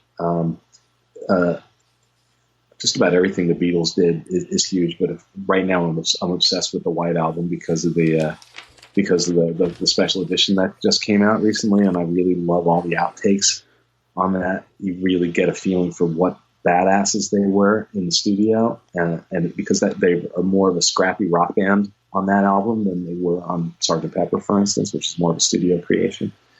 But the album of theirs that I really love is Rubber Soul. If I had to choose one, maybe that's the one. And specifically the US version, which is different from the UK version, and it's more of a folk album. It's just beautiful song after beautiful song.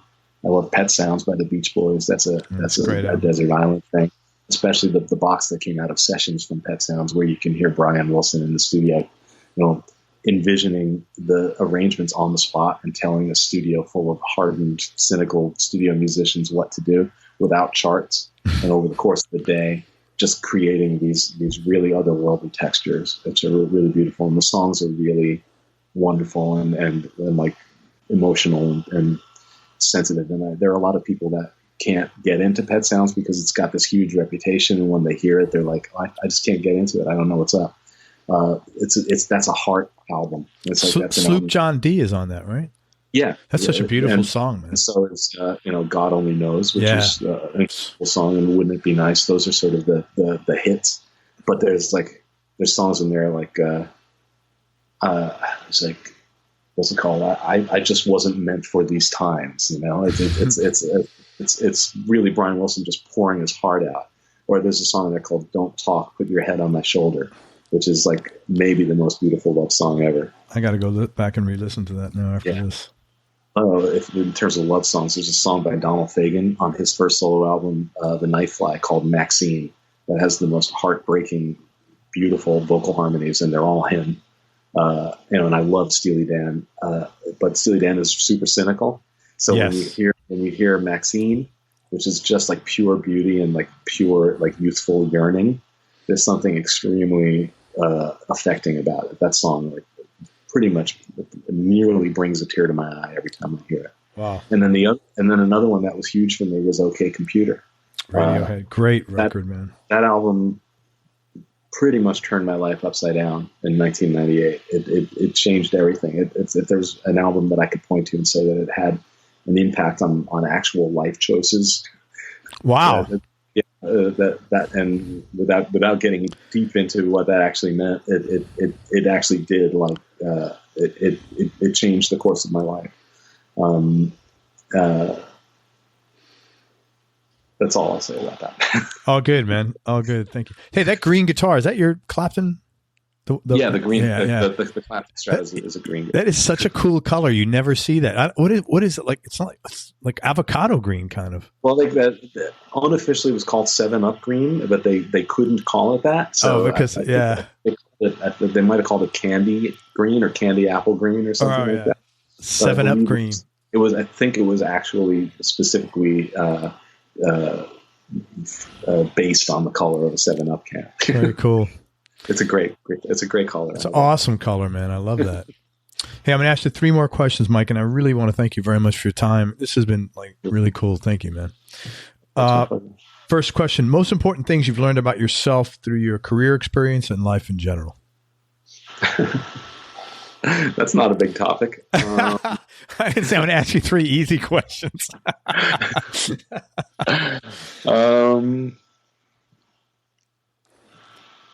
I guess I think I recognized in myself at some point the tendency to not give myself a break when I was giving literally everybody else in the world one or several.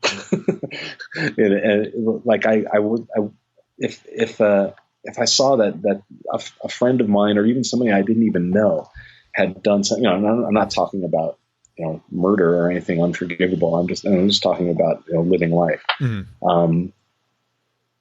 Even just like fucking up at a gig or something. If anybody else in the world, I would be extremely forgiving and understanding. If it was me, I would go through hell about it. Yeah. And so at some point I consciously realized, why am I not giving myself the same break that I'm giving everybody else? Why don't I treat myself as respectfully or as understandingly, or as considerately, or forgivingly? Yeah. There's the word. Thank you. Why couldn't I forgive myself? And I realized, there were certain things that I needed to. I needed to make myself right with certain other people in my life before I could even consider forgiving myself. But in terms of the small stuff, the fucking up on stage or whatever, moments of thoughtlessness or something like that can cause sleepless nights if you allow it to. I realized at a certain point, just to put it simply, give myself the same break that I give everybody else. And you do that now? Yeah. Good. Yeah. If I have issues with myself, it's momentary. It generally doesn't last through the night. Good. And then the other thing is just to stay calm.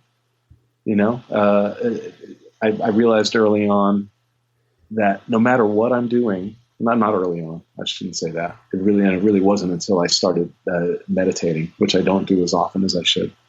But, around about 2001, I started dealing with that.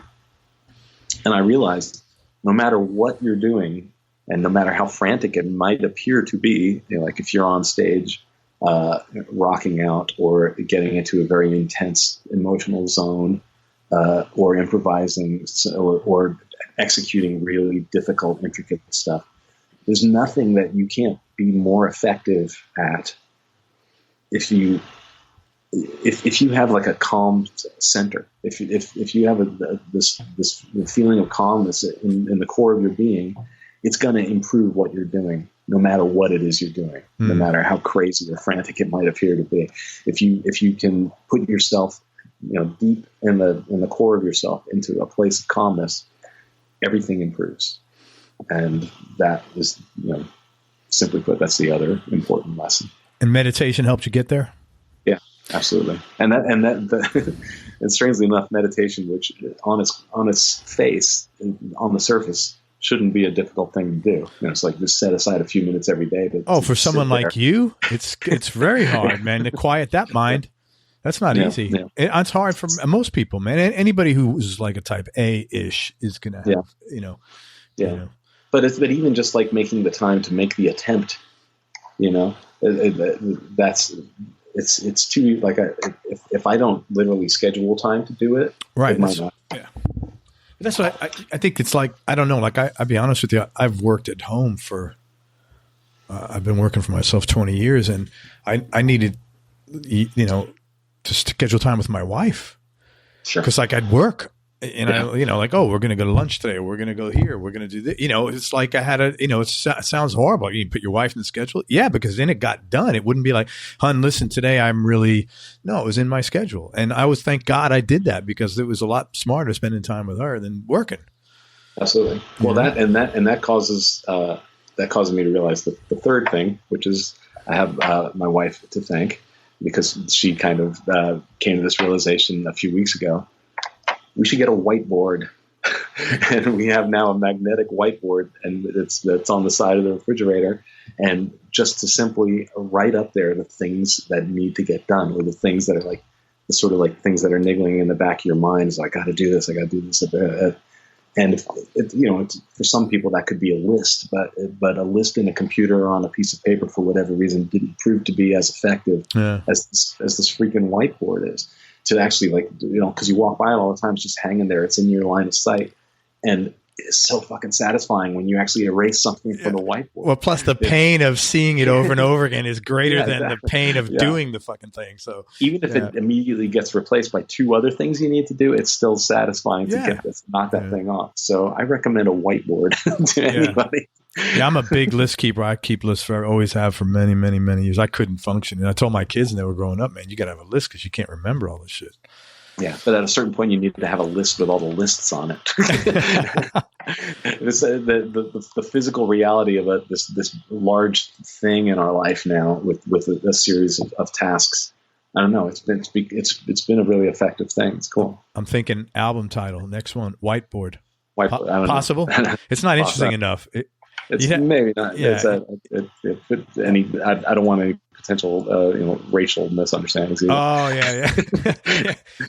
Oh my God, it's crazy that you even got to think like that, man. But that's the way it is. It's like I wrote a song not too long ago. It's still in progress. And the name of the song is "Big Hit Song," and one of the things I was contending with as part of the reason why I haven't been writing very many songs lately is just that I really do think that sort of middle class white guys, or not even necessarily middle class, but just there are certain people whose voices are really well represented in society, and other people whose voices aren't. And I just found that, speaking as a white guy, I'm hearing white guys talking all the time, and having white guys be in charge of our destinies in so many ways that I just started being less interested in what white guys have to say. And that's terrible. That's as prejudiced as anything. And I am one. So I have to deal with that within myself. But every time I would sit down to write a song, I would going, I don't know if I'm so interested in my own viewpoint right now. And that's an intolerant thing that I need to deal with. But that's that's, another reason why I might not necessarily call an album Whiteboard. That's the only reason I went there. Yeah. Or got to get a better name than list board. It's somewhere in there in your organizational could be a potential song for you. Any hobbies or interests outside of music, Mike? Well, I love to draw, and sometimes my artwork makes its way into my albums, and that's the most recent album that I put out, which is Scambot 2 a couple of years ago. If you actually buy the thing, there's a booklet that comes with it that has a very elaborate storyline. It's the sequel to Scambot 1 that came out about 10 years ago. And, it's this very involved, elaborate, and now that you've heard me talk for a couple hours, you know that I can get into some weird places. And this storyline is pretty crazy. And so I wrote the story, but I also did the drawings for the booklet. And I get a lot of pleasure out of that. And every once in a while I'll come up with a drawing that gives me just as much pleasure as a song or a guitar solo or something like that, where I just feel like, wow, I managed to, and I'm similar to my guitar playing. I'm completely untrained as an artist, but is it a nice outlet? Is it like another outlet for you? It's a wonderful outlet. Yeah, I think so. It's really fun. Like, I was in the studio a few days ago working on this project, which is called Mankind's Final Traffic Jam. And while I was in the process of I had written myself out a checklist, and I was like, I finished, working on a song, I would put a little check next to it. And then the checks themselves got really weird. And then I drew this guy. Yeah, that's cool, man. So he's got like it looks like a sort of a jester, quick jester with bell bottoms. Yeah. That's pretty cool, man. He just like showed up while I was, working on these songs during the course of this. And I made a scan of this and I sent it to the producer of the album, and he's like, dude, can I use that in the artwork? And I was like, yeah, sure. Very cool. So drawing is your primary hobby outside of music? Yeah, but also like just hanging out with Sarah, my wife, and kicking back and watching the Great British Baking Show or whatever. Or it's like time spent at home just relaxing is really, really crucial. And it's important to connect with the people that you love. And like my kid Jesse, who I try to see as often as I can, but their schedule is nuts, as is mine, so we don't often connect. But it's like spend time with the people you love. Yeah, that's what it's about, man. Really important. And last question, man. Biggest change in your personality? Another not easy question. Biggest change in your personality over the last 10 years, and how much of that change has been intentional, and how much is just a natural part of aging? Well, I know I used to be more of an asshole. That's like a really common answer, man. It really is. Like, Well, I doubt you're going to get many people saying, "Well, I'm definitely more of an asshole now than I was 10 years ago." But I had one person. I did have one person say, and I think what he said was, "Oh, I don't tolerate things as well." But I think what he meant was, as far as like he'll just stand up for himself more. But it came out though, like, cause like me, I'm like, I don't get stressed out at anything. Like whatever, I tolerate so much more bullshit. I just don't have it around me, but if you want to be an idiot, God bless you, man. It's, your stupidity is not my, your crisis is not my crisis, Well, I used to just be a lot sharper, a lot more, eager to, not to leap on somebody's weakness, but I enjoy a lot of like really snarky humorists. And in the 70s and 80s, I grew up, I was reading National Lampoon and watching a lot of alternative comedians and stuff. And it was always about, just kind of like taking a real cynical approach and leaping when you saw an opportunity, just like seizing it with great relish. So especially in the 90s, like Spy versus Spy. Mad Magazine is a big thing too, definitely. But I know in the 90s, it's like when Brian Beller first got in my band, and it was just like any opportunity to just like, it's basically just like getting off a funny line. But the thing about comedy is there's almost always there's a victim. He's always a victim. Yeah. Yeah, yeah. So I'm not interested in victimizing anybody anymore. Good for you, I man. yeah, I really just I want to hear people. I want to understand everyone's viewpoint. I want to understand, and I want to give equal value to everyone's voice.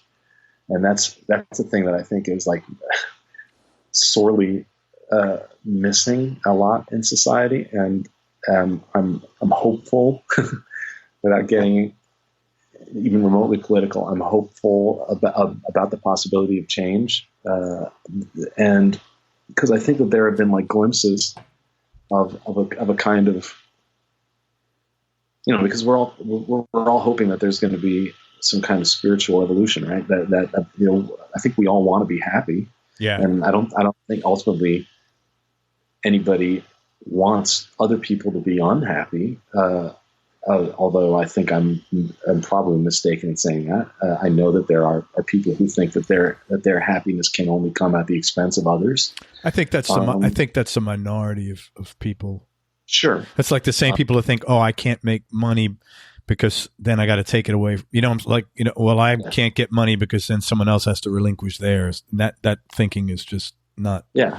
I mean, I guess in an empirical sense, it's true. You get money because somebody else gave it to you, and that means that they now have less. But hopefully, that person is not hurting for money. It's without getting into the pure numbers of it.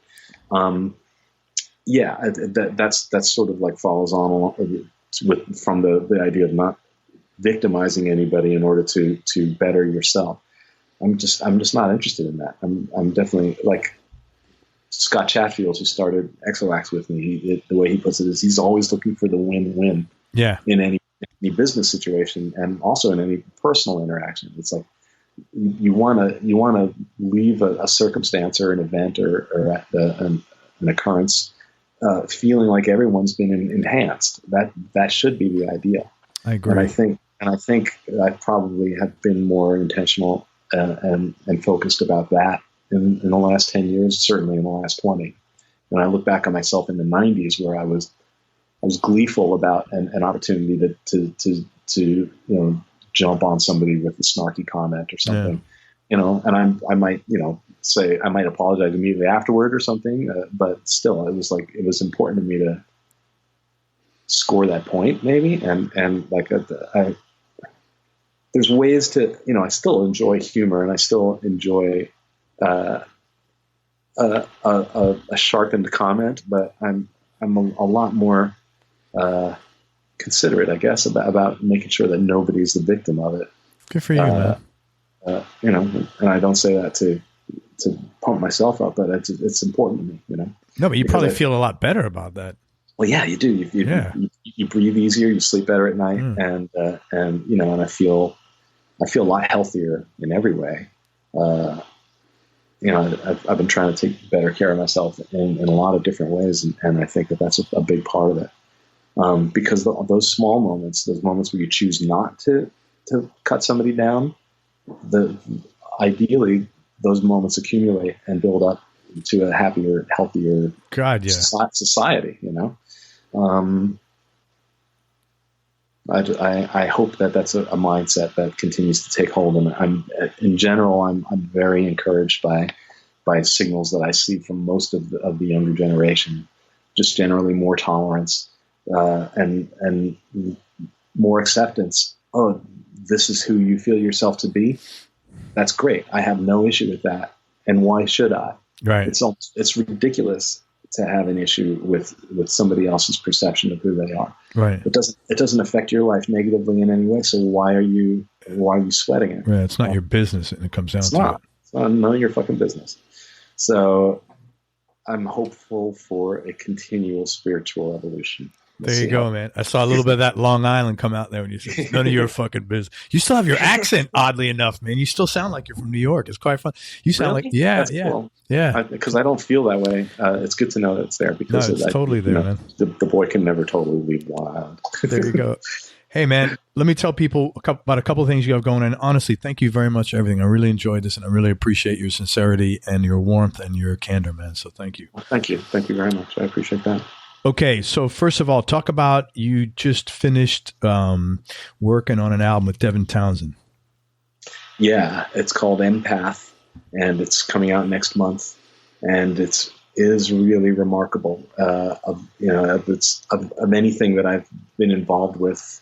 Like I was involved mainly on a co-production basis with this record. I do a little bit of playing on it, but mostly it was just about being there with him and giving him my perspective on orchestration and mixes and stuff like that, and just trying to help this extremely involved, crazy quilt creation. That puts things in perspective if you're calling it a crazy quilt creation. Well, it really is. It's like when you hear it, there's a lot of elements in there, but I think they've actually found a perfect balance. And most of that is down to Devin, obviously, but I tried to help any way I could. But I'm so excited about it. It's such a beautiful record, and it's sort of like the beginning of a new phase for Devin as well. This is his first new album since he's stopped doing Devin Townsend project a couple of years ago. So this is kind of the beginning of a new phase for him. And man, I just couldn't be happier about it. I'm real excited to be a part of it. Awesome. Hopeful about doing more stuff with him and just real excited for people to hear the album because it is really amazing. It's a beautiful record. Very cool. I look forward to hearing it myself. Yeah. And you also got this Frank Zappa project coming out. It's called The Bizarre World of Frank Zappa Tour. Talk about that. You're the band leader. Yeah, they asked me to be musical director for this, and it's insane. It's primarily guys who played with Frank. So it's me, Ray White on guitar and vocal, Ed Mann on percussion, Robert Martin on keyboards and sax and vocal, Scott Tunis on bass, and Joe Travers, who's been the drummer in my band and in Satriani's band.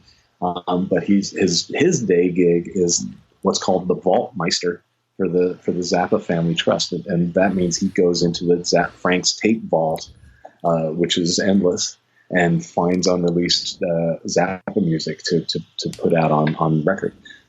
He's like the Dick's Picks guy of Frank Zappa. Exactly, precisely. He plays that role in the Zappa organization. Yeah. But this is a hologram tour, which strikes fear into a lot of people's hearts when they hear that, because up until this point, a lot of people, their experience with holograms on stage has simply been, oh look, it's like a ghost of that guy, you know.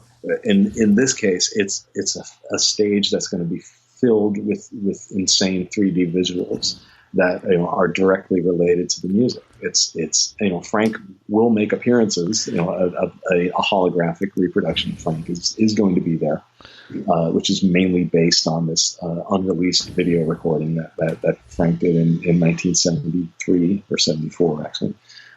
So you guys have to do like choreography for this project. Well, the band, the actual humans on stage have our portion of the stage where we are, and then all these crazy visuals that are like characters from the songs or just depictions of different things are happening all around us. So in the audience, it's just going to look like all this insane shit that's happening on stage, while the band is there as well, and Frank kind of coming and going as a character within it.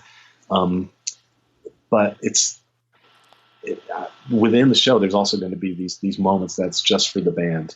So it's not going to be just always synced to visuals.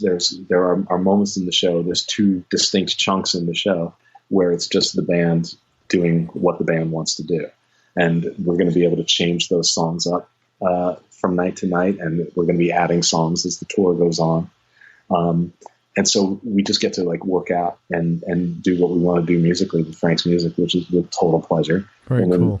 For the rest of the show, we're going to be, sort of like the orchestra pit band or something. We're providing live accompaniment for unreleased Frank vocal and guitar performances that are going to like form the basis of most of the hologram portions of the show. That's very cool, man. And it's hard, and there's a lot of people in the Zappa fan world who have been skeptical about it, and all I can say is if you have issues with this tour, please don't prejudge it. If you get a chance to see the show, come and see the show. I mean, we don't start rehearsing until next month, but I had seen the visuals in the works, and you're just not going to be ready for what's going to happen. It's unprecedented, and there's nothing else that's happened is going to be anything like what's about to happen. So it's just like, so Joe's thing ends, and then you go right into this. Well, the Satriani thing we finished at the end of last year. Okay. I did this guitar camp with Joe, the G4 in Palm Springs at the beginning of the year, and for now that was like the end of this whole last phase of Satriani activity. Satriani's about to go on the road with the Experience Hendrix tour. Oh, right. And then past that, I don't even know if he's certain of what his plans are in terms of the next album or something. I would love. I would love for the schedules to work out for me to be able to continue doing stuff with Joe. I love being in his band. I love him. Well, and obviously he loves you, man. You don't keep someone around 10 years like accidentally. I can't.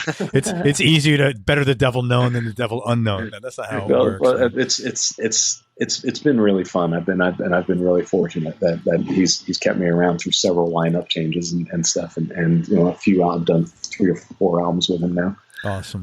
And actually, there's a documentary that came out recently called Beyond the Supernova, and there's a special edition box. I think it's available now.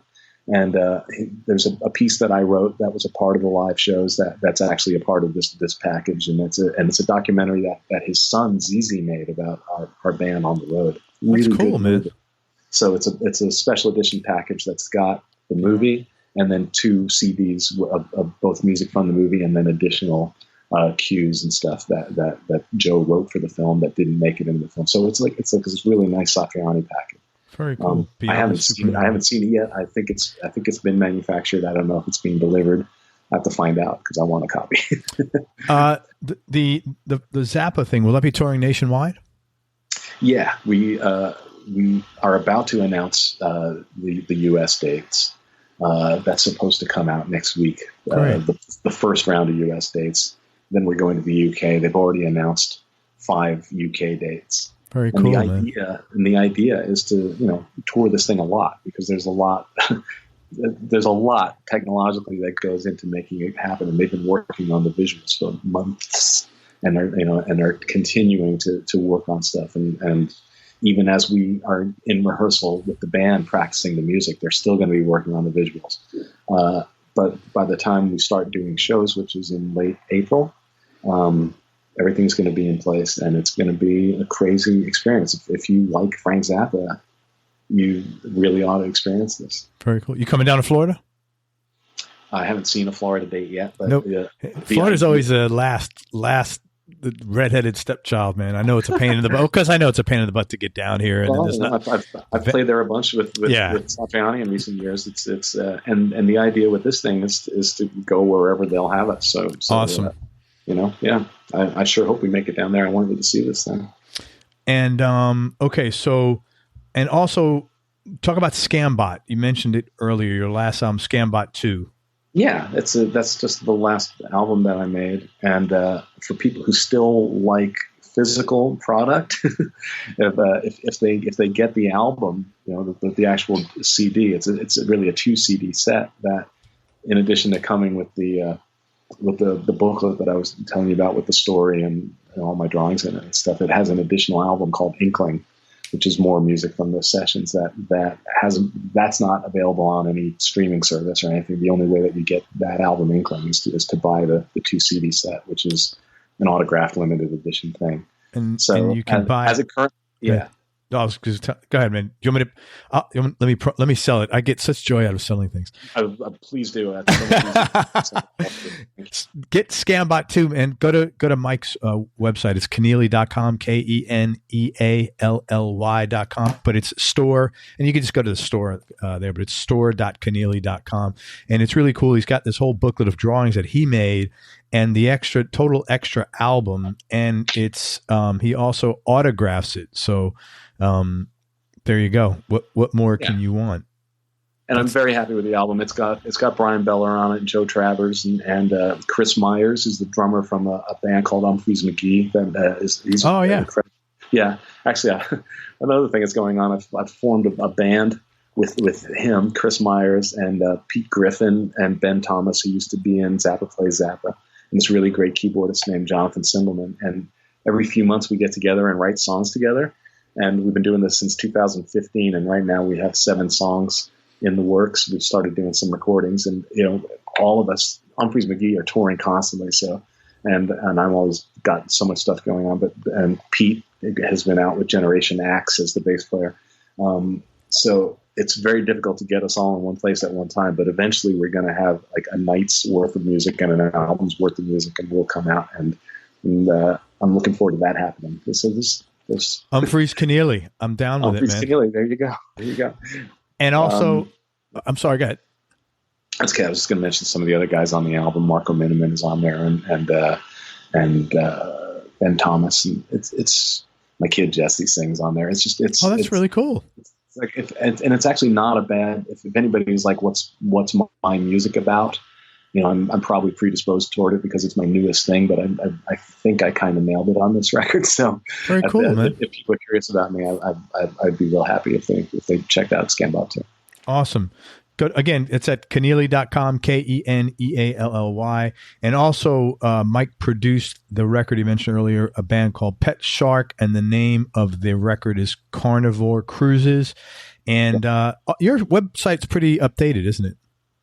It's pretty updated. I think it's interesting because artist websites don't have like the same sort of prominence that they once did. And I'm on Facebook and Twitter, and I'm not a heavy social network guy. I'm much more of a real life guy. But I'd say I update the Facebook and the Twitter more frequently than the website gets updated. But there is a lot of information on Keneally.com. Yeah, I thought so.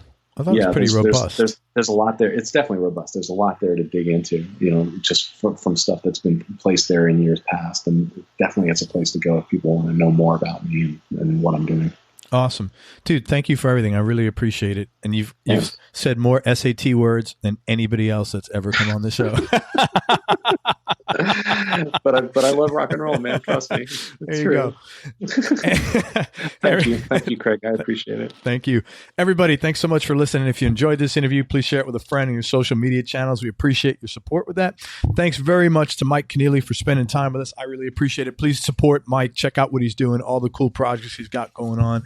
The new Zappa thing, the hologram experience. It's called The Bizarre World of Frank Zappa, and also the upcoming Devin Townsend album called Empath. Mike co-produced that. And if you're in LA, go check him out at the Big Potato because he plays there quite often.